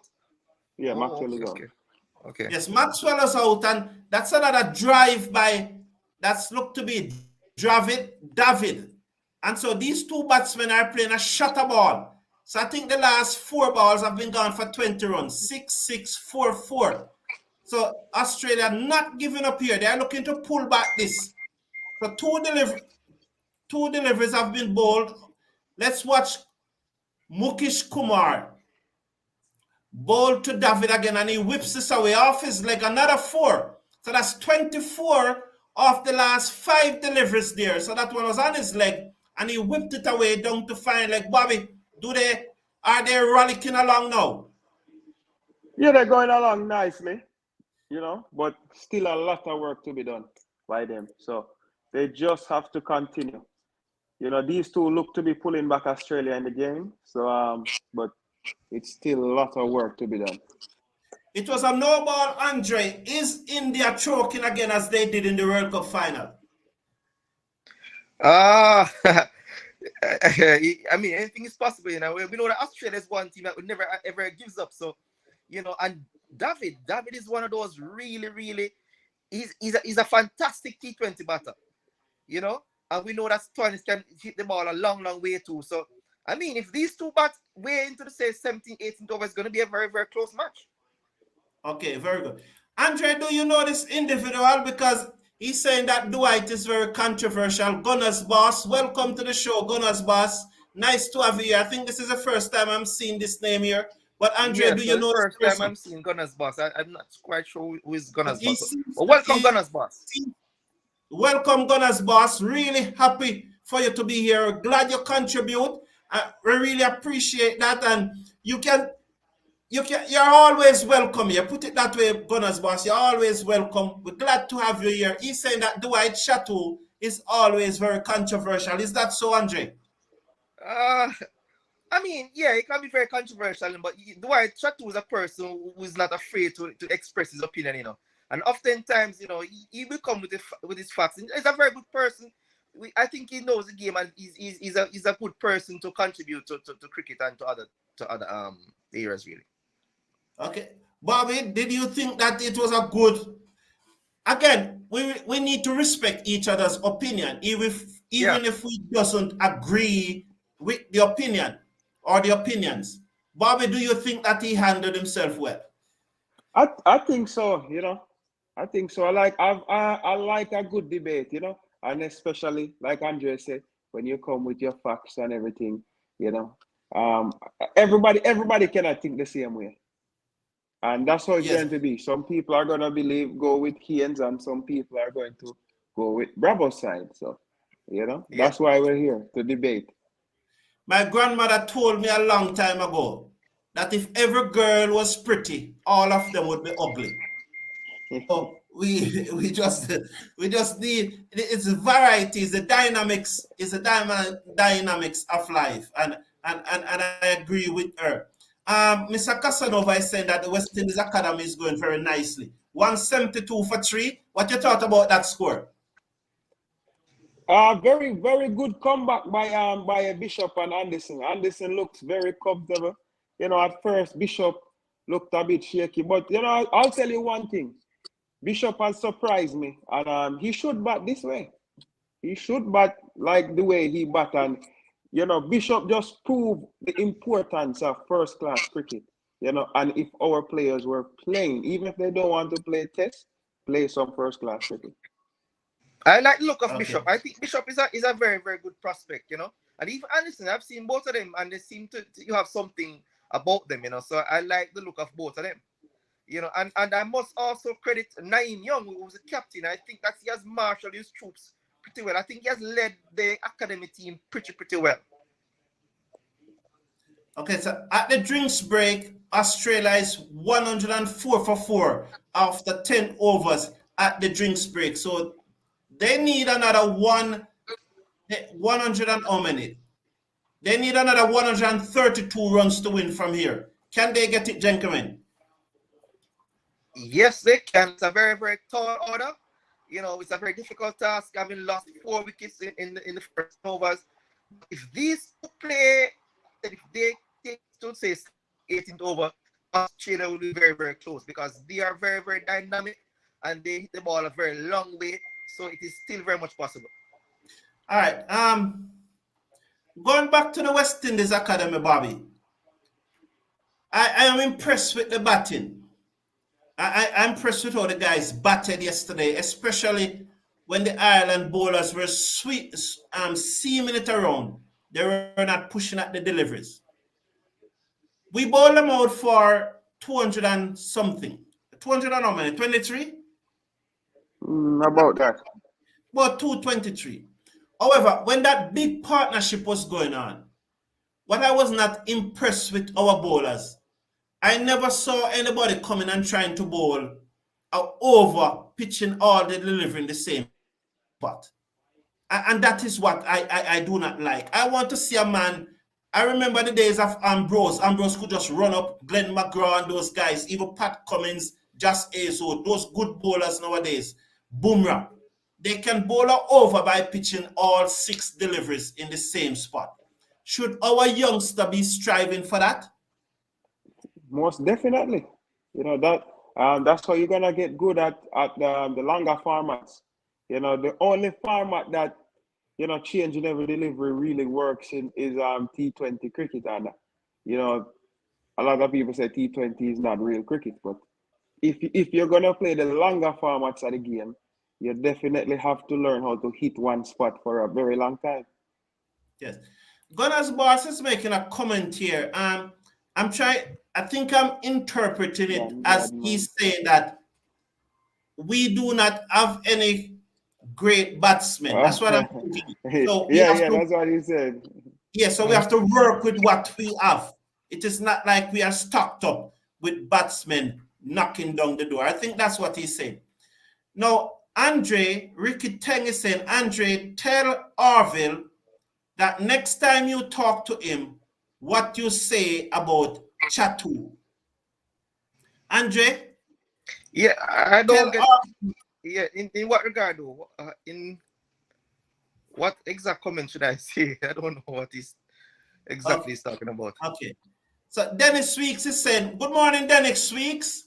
Not been on the live in a while, but I watched the comments after still the best place for a live watch along. Thank you, Dennis Weeks. I appreciate that. We'll continue to try to do our best. Colin Goodrich, Mr. Brown, please, people have short memories. The Trinidad public and past cricketers were complaining about the old players selected for play. Yo, this is a good point, Andre. This is a This is a good point. You remember that Ganga and all of those guys coming out and saying that the Trinidad team is too old and so on. You remember that?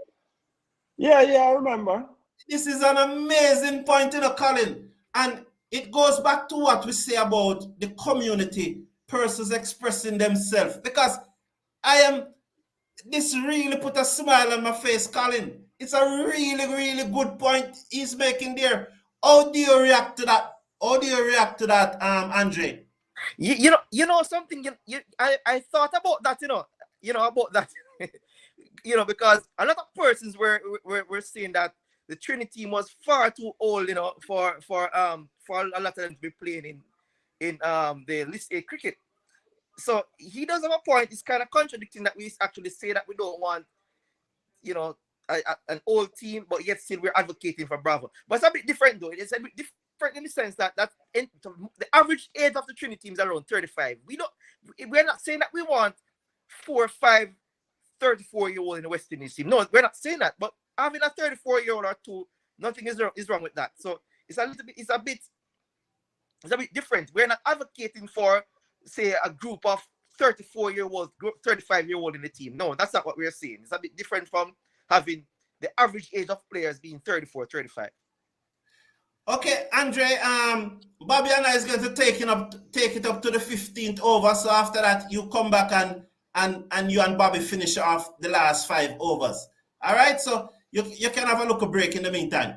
So let's watch now. Aksar Patel, let's get back to the cricket, Andre. It was a fascinating discussion by Chatu, and we look forward to more of those guests who brings value to the show joining us. One to come in over number 11, 112 for 4.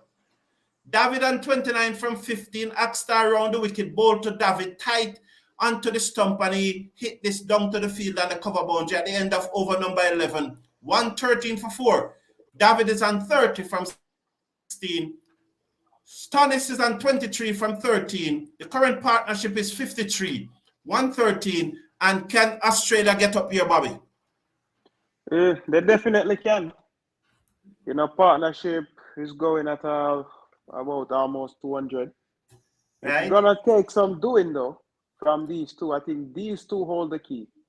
Yes. If India don't find a way, they don't even have to get them out, but restrict them, then they can do it. Because David and Stoinis can keep them far. Yes. 55 from 23 deliveries. That means 55 from 23. It's almost 240. That's a strike rate of 240. And if they can maintain this strike rate, it is not easy though, It is very difficult, although it is only 9 overs remaining, but it's very, very difficult. 113 for 4. So it's going to be David as Arshdeep Singh comes back into attack, and David pull this down to mid-wicket, and they go through for a single now, 114 for 4 after 11.2 over. Australia has a 10% chance of winning, said Mr. Casanova. Do you agree? I would say 20. You would say 20? If one of these out, then it goes to 10. Okay. Yes, thank you for that update, Colin Goodrich. And the Gunners boss is saying, where is the West Indies Academy located? What age they're starting recruiting, and how does it work? Okay, at the end of this over, I will explain. I will tell you what I know, the Gunners boss. So let's watch this over as Arshdeep Singh comes in, bowled to Stonis, and he hit this high in the air. It seems to be over. The man had an extra cover for 6 runs. Do you think it's a poor effort on the boundary there, Bobby? Yeah, that should have been taken. It should have been taken. It looks to me that it went right through his hand. Am I correct? Right through. Yes, right through. Yes. And I think he mistimed his jump. Yes. So Stonis was deep in his crease. Oh, he should have taken that. He probably didn't have to jump. He should have just steadied himself and take it. Oh, he was going for the camera there instead of concentrating and taking the catch. That Ishan Kishan. And this one. Arshdeep comes in, bowled to Stonis, and he hit this high and hard straight. 6 more runs. And Australia is really giving this a fight. 210 now needed from 8.3 overs from 51 deliveries. Bobby. Yeah, very good going from them. Very good going. I think right here, the next 3 overs will decide this match. 110 from 51 deliveries is just 2 runs a ball plus 9. 2 runs a ball plus 8. So can they do it? They can do it. That's that 13 runs and over. Yes, just 13 runs and over. This over has gone for 12, 13 already. So if they can get more from this over. As Arshdeep switched to round the wicket, the left-arm seamer in, bowled to Stonis, and he drives straight to the man at the edge of the circle at backward point. There is no run. The score remains 126 for 4. Stonis remains on 35. David remains on 31. Now, coming to your question, Gunner Boss. Australia, 126 for 4. Over number 11.4 is as 11.4 overs gone so far. This is the 12th over. It has been bowled by Arshdeep Singh. Australia will be looking to get another boundary out of this over, while the Indian bowler will be looking to close out the over. He's again round the wicket, bowled to Stonis, and he uppercuts this over the short third man down to the boundary for 4. And that's the next boundary that Australia was looking out of this over. 130 now for 4. Needed another 106 from 49 deliveries. Much on, Bobby. Very much on. Like I said, I think this match will be decided in the next 3 overs. Yes, that was a good... goes in the next 3 over, then yeah. We see, especially in IPL, that someone like Arshdeep Singh tend to go for a lot of Yorkers. But why is he going into the pitch now and not going to his best delivery? Is he afraid he missed them?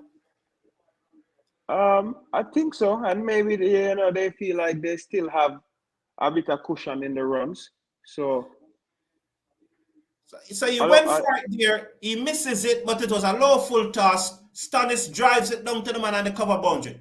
So Gunner Boss, the West Indies Academy is located at the Coolidge Cricket Ground in Antigua. That's the home of West Indies cricket, the Coolidge Cricket Ground in Antigua. It was once owned by, what's the man named that? Stanford. It was once owned by Stanford. And when he was convicted, the Antiguan government and the West Indies, I think it was Cameron that acquired, was it during the presidency of Cameron that the Coolidge Cricket Ground was acquired? Yeah. So I think that we acquired the headquarters of West Indies cricket is there. I think it's St. John's Road, something like that, in Antigua. So that's where the headquarters, that's where the offices of Cricket West Indies is. That's where they turn up to work each morning at Coolidge Cricket Ground. And so when the academic team is called together, that's where they goes. They are generally not there for more than 2-3 weeks at a time. They are not always there. The academic team is selected from regional players who have done well in the under-19 and who have not yet necessarily be included in their country squad. I think that to be a part of the academy, you have to be under 23. Is that so, Bobby? Yeah, you have to be under 23. You have to be under 23 to be a part of the academy. So it's really from players who have done well in the under-19 tournament and have not gotten a retainer contract with their regional board. And those are the players that usually call up. It's a selection process. And we saw where Kurt McKenzie, who was not in the Jamaican squad, got called to the West Indies Academy, made a double century in the weeks at the series, and is now playing for the West Indies senior team in Test cricket. I hope I did a good job by answering your question, Gunners Boss. So quickly, the academy is located in Antigua, the home of West Indies cricket, at the Coolidge Cricket Ground. That's where the West Indies office is. Secondly, it's under 23 players from in the Caribbean, and the squad is selected just like how we would have selected a West Indies squad. It is chosen, but these are under 23 players who are not on a regional contract by their regional board. And so that's it. And they are not always there, probably 3 weeks the most at a time. 133 now for 4, Bobby. So this is a good over from Aksar Patel so far. Only 2 singles out of it. What I noticed with Aksar is bowling very close to the stump. That's what they need to do, Bobby, right? Yeah, that's what they need to do. Top them up a bit. Especially, both batsmen, don't allow them to free their arms. Yes, and again, we see their Stannis just swinging widely from the hip as his head turned and he got an inside edge. Yes, go ahead, Bobby. He's also bowling very fast, But he normally bowls, when I see Aksar sometimes, he reminds me of Jadeja. I think they bowl very similar. Yes. The effective thing out of this over so far is that only 3 singles. He bowls again. That was on the stump, and David cuts it away straight to the man on the cover boundary. So this is a good over by Aksar Patel for India. But this is his last. 1 delivery to come though in his final over. You have so far gotten 1 for 25. He's bowling very tight to the stump here. So Aksar Patel, 1 for 25 from his 3.5 overs. His final delivery, he's going to bowl to Stannis. He's going round the wicket to Stannis. In come Aksar Patel. Bowl to Stannis again, cramping him for room. Stannis trying to give himself room there to force it through the offside, but Aksar Patel follow him. Good over by him and Bobby. Yeah, that was a very brilliant over from Aksar Patel. Very tight,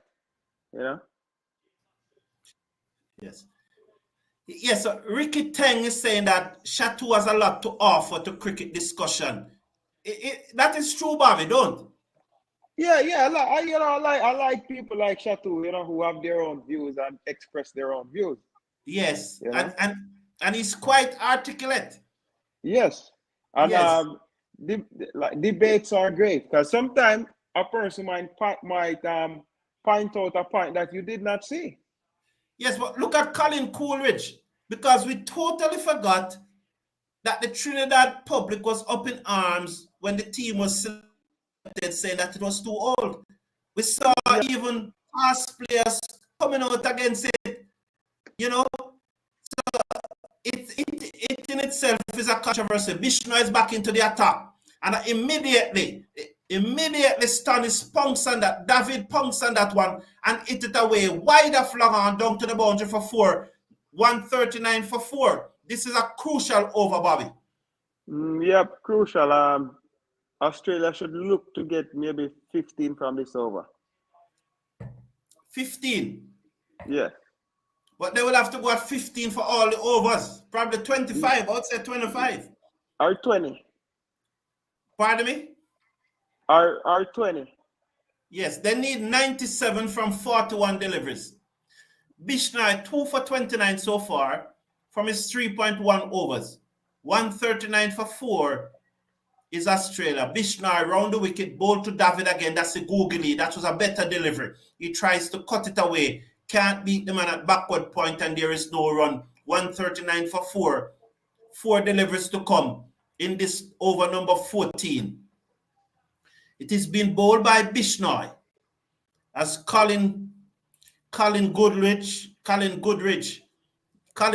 are the star of the day, man. You brought up a point that hit everybody for 6.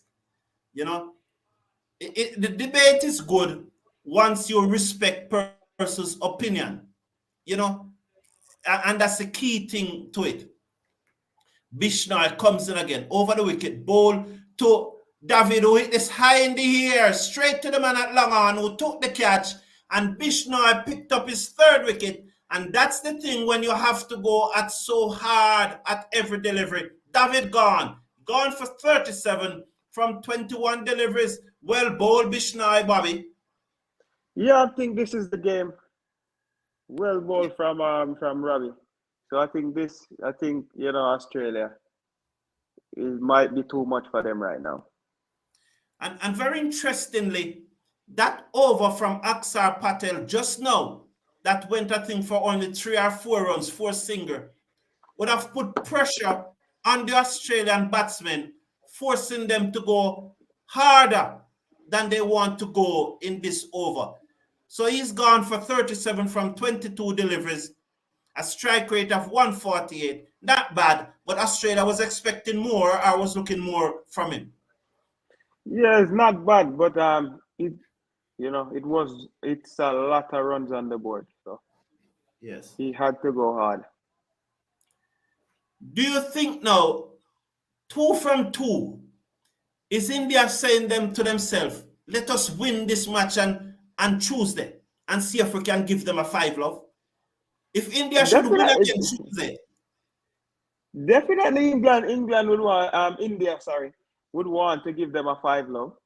Or maybe a 4-1 or something. India definitely want to dominate them. Would a 5 love dampen the World Cup celebration? Let me read. Go ahead, Bobby. No, I don't think so. I mean, I don't think anything can, cool the hurt from losing the World Cup final in your home, winning every team, and saving your worst game for last. I don't see how only a next World Cup can cover that. Yeah, but what okay. But on the part of Australia, would it cool down the party?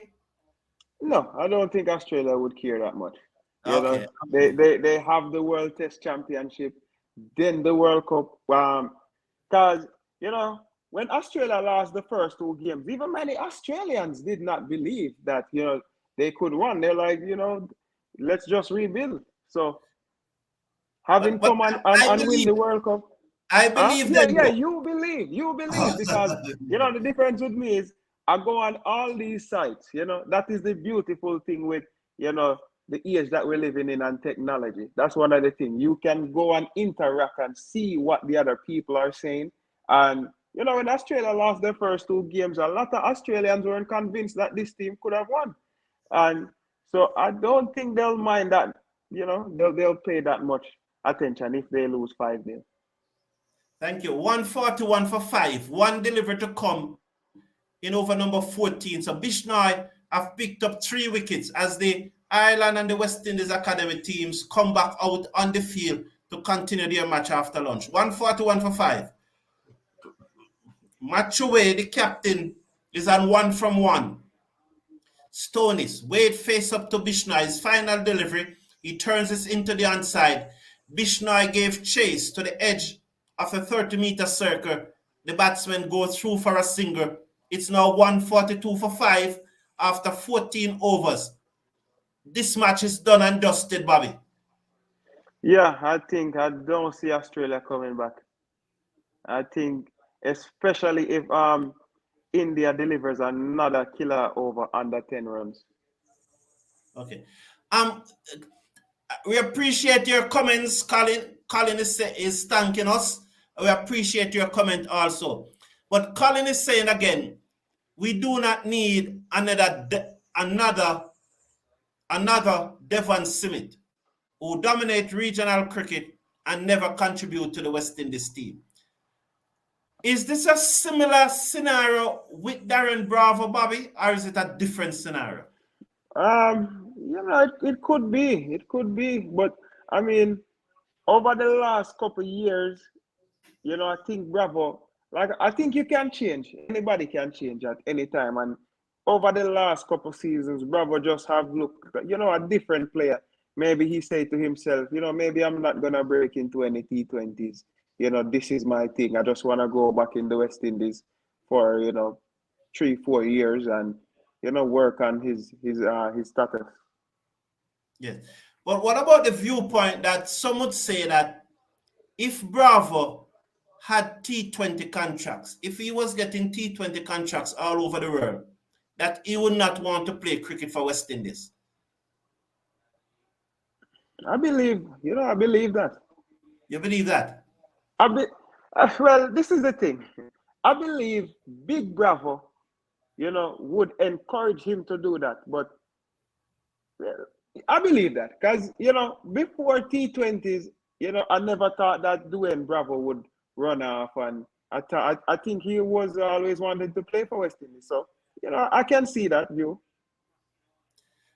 Okay. So you are saying then that not picking Darren Bravo, we shouldn't be so worried about it because he's only coming back to West Indies because he doesn't has other opportunities? Yes, it is safe to say so because he's not even being picked in CPL. Okay. 145 for 5. After 14.2 overs, and at the end of this over, we'll be joined by Andre, who he and Bobby will see out the last final over of this Australia innings. 142 for 5. Australia now, 14.2 overs. Matthew Wade is on 5 from 4 as he faces up to Mukesh Kumar. Stonis is on strike. Mukesh Kumar, this is his third over. None for 29 so far. He comes in, bowl to Stonis, who clip this off his toes. They go through for 1. They'll come back for the second as that one comes, just go outside the 30-meter circle, and the field has to come off the long on boundary, and the batsmen were able to go through for 2. So 89 now needed from 33 deliveries. 3 to come in over number 15. This being bowled by Mukesh Kumar. And Bobby, turn it down a little for me, Bobby. I hear it coming through. Oh, you hear it? Okay, hold on. Yeah. 147 for 5 here now. Up to the wicket. Wide, outside the half stump, and it goes through to the keeper. Wide signal by the umpire.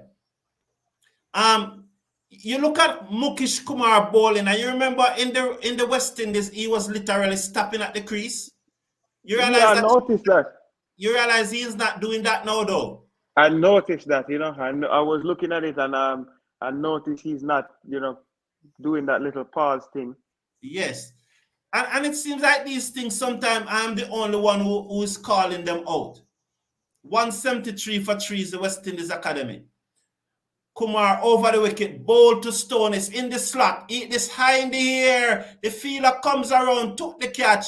It was a slow delivery in the slot.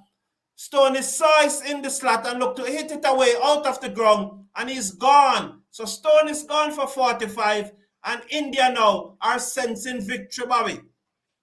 Yeah, very much. Yeah, from Tim David was out, India could smell victory. Yeah, you could see that it was a slow delivery. It was in the slot, and so Stonis a little too early in the shot. Perfectly bowled. when you're looking to bowl a slow delivery, that's where you want to bowl it, where the batsman believe it is there for the drive. He goes into the drive and then realize that he's too early into the shot. And he right. It was well bowled by Bookish Kumar, Bobby. Very well bowled. Yes. So we're expecting Andre to join us at the end of this over. I've not yet seen him in the studio, but we are expecting him to join us at the end of this over. So yes, Bobby. Now, what do you think about the Silva performance in the A team? Do you think that his game is under pressure? Very much. You know, he has not been doing anything in the A team or, you know, for West Indies. I don't think he have a half century in the last year for West Indies? Not for West Indies, but he has for the A team. Yeah. He you know, he beat up Bangladesh, but other than that, he hasn't been good. Yeah, he scored 300 runs in 5 innings against Bangladesh. Yeah. In the Weeks Headley series, he scored a century. But the last time he passed, he's making a significant score for the West Indies, was against England in March last year when he made that 100 not out. Yeah. I doubt that for the West Indies team, he has passed 30 since. We could double check it, but I doubt that he has passed 30 since. I know he's got some good 20s and, you know, either getting bowled or driving it to cover. So Josh is definitely under pressure. The final delivery of over number 15, bowled to the left-handed Abbot, who drives. So return comes in. Was he run out there? Direct hit. Let's watch this. So he drives into the offside. Abbot was probably backing up a bit too far. Direct hit. I think he's in though, but let's watch it. Yeah, I think he's in. I think he made it home. Yes, I think so too, although it's always tricky with the direct hit. Well, it was not a direct hit. The ball has to collect. So he was in by a long way. Even if it was a direct hit, he would have still been in. So he made it home there. 149 for 6. The score remained 149 for 6 at the end of 15 over. Andre should be joining us, but I do not see him, so I'll have to continue until he comes on. Wade and Abbott, the two batsmen at the crease. So you think the inclusion of Dowich in the ODI squad is a clear message to Da Silva?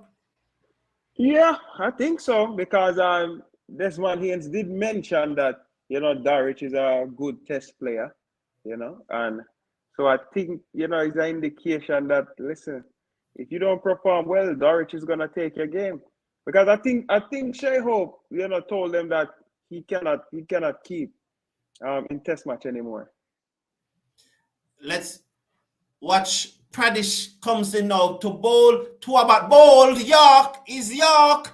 Pradesh York. Abbott. So Abbott had a miserable game. After going for a lot of runs, he have now been York. York for 1 of 2 deliveries. Australia is in further trouble, Bobby. Lovely ball in there.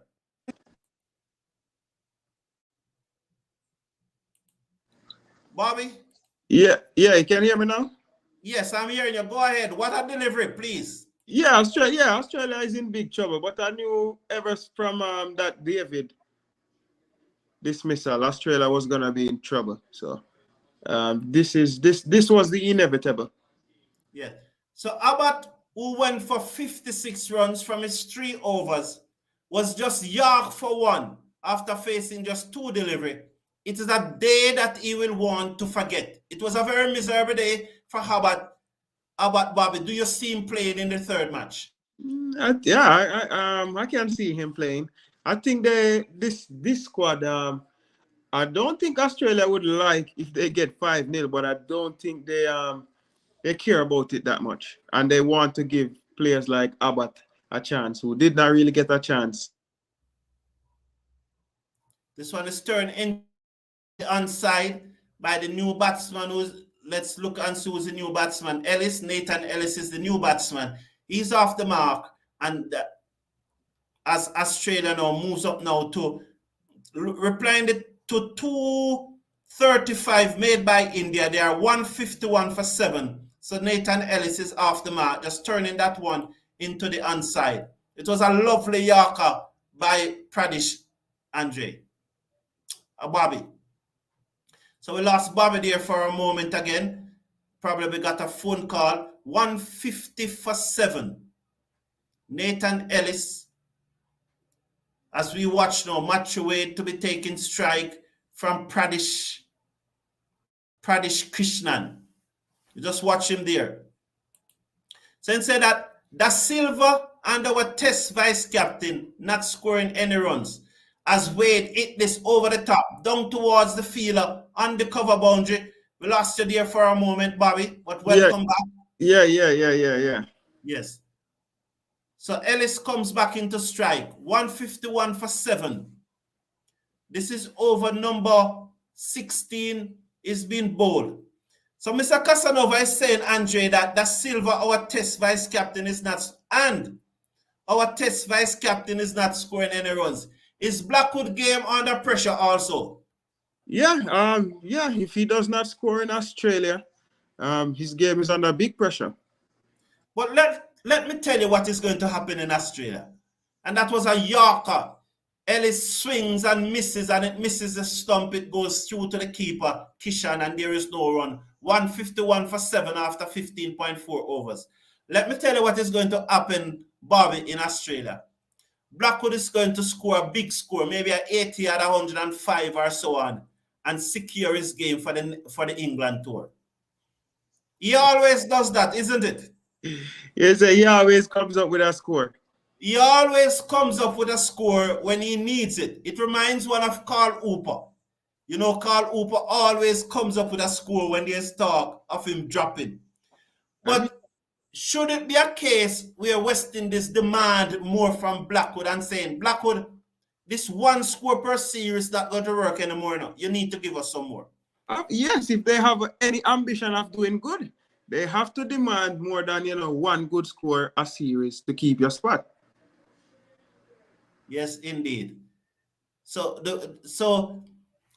someone is saying that Hope is not interested in keeping in Test cricket.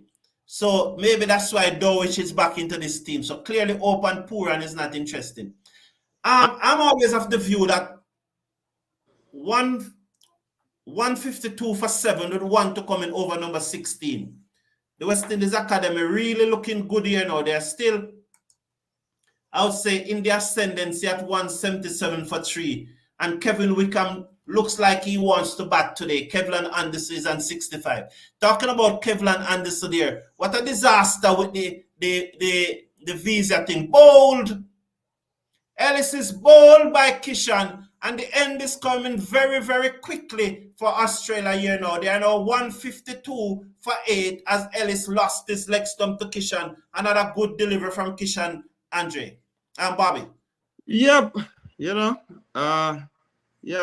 Australia looking to be down and out right now.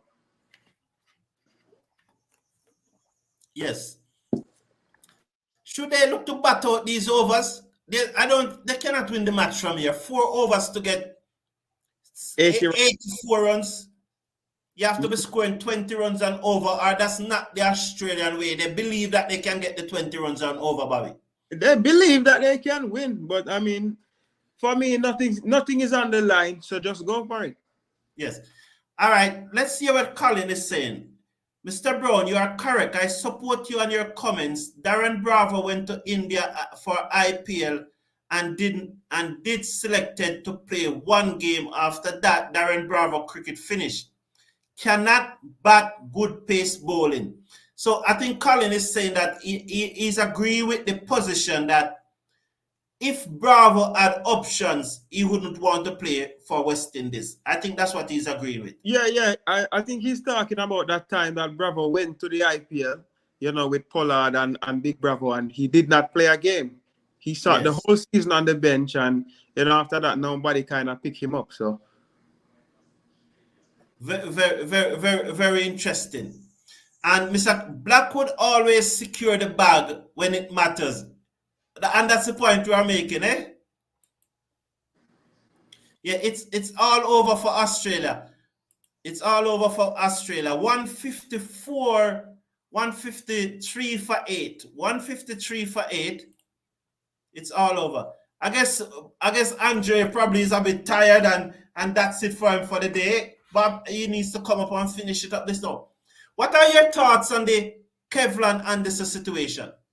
You know, very, very unprofessional on the part of, I don't know who is to be blamed. I don't know if it's his cricket board, his management, you know, but I don't see how you know.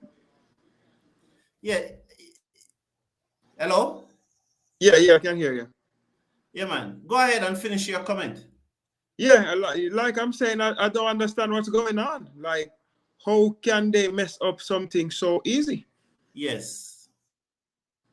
Yes, I agree with you. And in my opinion, is management must be blamed. Yes. You cannot have a cricketer who has the chance of representing the West Indies. And the two visa you have to secure for a cricketer, you know, as a sport person overall. Yeah. If you are managing a sport person, and I'm speaking from experience here now, if you are managing a sport person, the first two visa you have to secure for that sport person is their US visa and their UK visa. That is like one of the first thing you do. That is one of the things that is at the top of your checklist. But when an agent sign you, that is one of the things that should be at the top of the checklist that you do right away. And it's very puzzling. And you know, I've always said these agents. Sorry? Huh? I'm not hearing you. You're breaking. We didn't hear anything that you said. Yeah. I'm saying, you know, these agents, they don't seem to be paying attention that much, you know, because here's a guy that, you know, he's played in the CPL. He's playing for Guyana now. He's young. So he's more than likely going to be on the West Indies A team. So how could you not secure those two visas? Yes.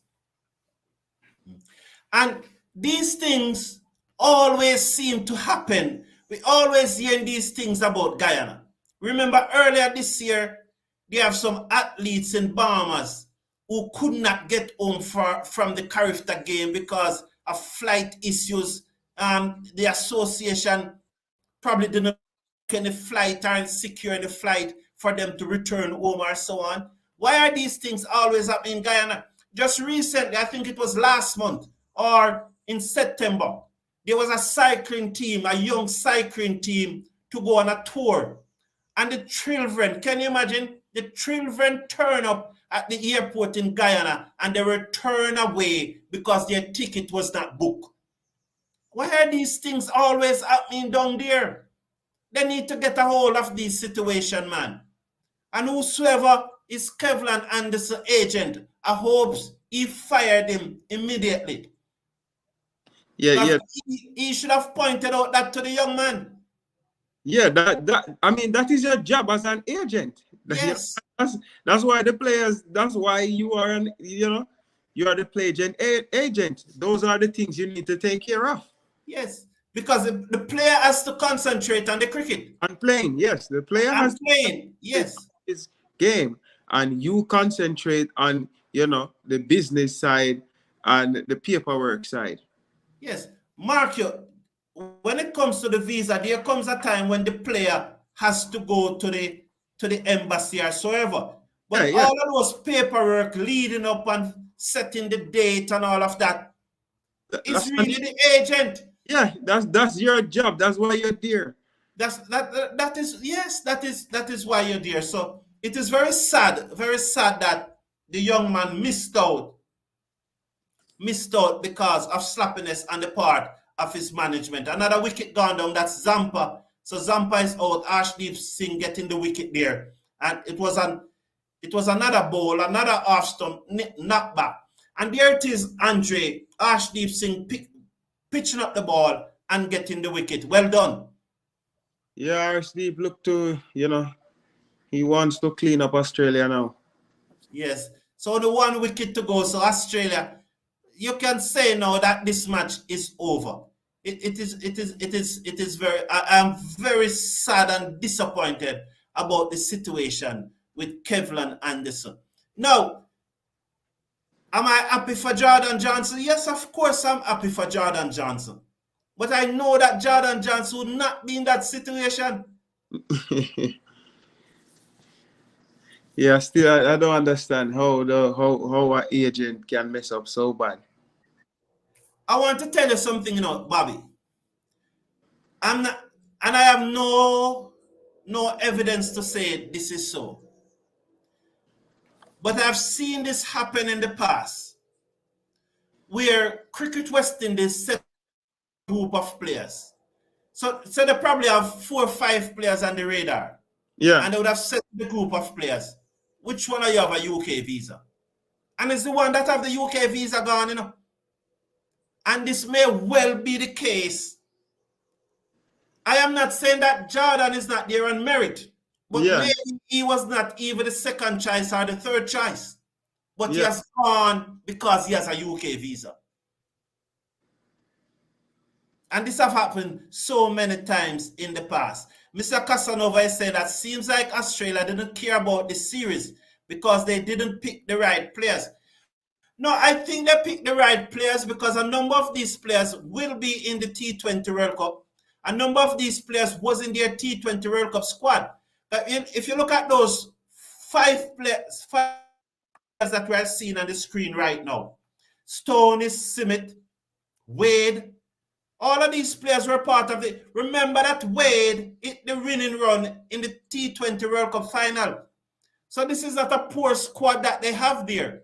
And you could say the same thing about India too. It's only one person's playing in this India team that played in the World Cup, in the World Cup 11. So I don't think that's an excuse, Mr. Casanova. Pradesh Krishnan and Ishan Khan was in the World Cup squad, along with Suryakumar Yadav. But of all those 3, the only one that is playing for India in this, the only one that is playing in this match that played in the World Cup final was Suryakumar Yadav. So Australia actually have more players in this match who played in the World Cup than India. Is that correct, Bobby? Yeah. Because Australia have Australia have more players that played in the World Cup. Mr. Casanova, what I can tell you, if Australia lose this series, or if you get 4-1, or say get 5-1, or gets a 5-0, just look at the backlash in the Australian press. Maybe it start this evening. Maybe it start already, Andre and Bobby. Maybe that backlash start already. From the Aussies? Yes. I don't think so. I don't see it. You don't see it? No, I don't see it. All right. Give it time. Give it time. There's Look still... I bet you... Yeah? It's 1 week. They're still celebrating, that World Cup title. I bet your head play on Tuesday. He might, because they're gonna give him some rest. But we have to remember that a lot of these guys also play Test cricket, and then they have a Test match coming up against who's that? Pakistan. Yeah, there's a Test series coming up, but so too are the Indians. It is not an excuse. It's the same for everybody. Yeah, but most of the Indian players though won't play in those tests. Yeah. What are your thoughts on Rohit Sharma that he will not play in the T20? He has played his final T20 match. You heard about it? Oh no, he's done. He's done with T20s. The last time I heard, they say India, have given him and Kohli the chance to do what they want. If they want to play, they could play. Okay. Bobby, I want to thank you, Bobby, because at this stage, it's clear that Australia is going to win and there's not much left in this match. And we have been at it for a very long time now. So thank you for being here, Bobby. It's a pleasure. Thank you all. Have a great day. As West Indies Academy is now 197 for 3. 197 for 3 is the West Indies Academy, and we will go over to that match to watch the final session. Kevlan Anderson and 76, and Kevin will come on 19. Have a great day, everyone. Take care of yourself. Take care of your loved ones. See you on Tuesday for the third match in the series. Bye for now. Bye, Bobby. Take care. All right. Have a great day. Yes, sir. Thank you, St. Elmore.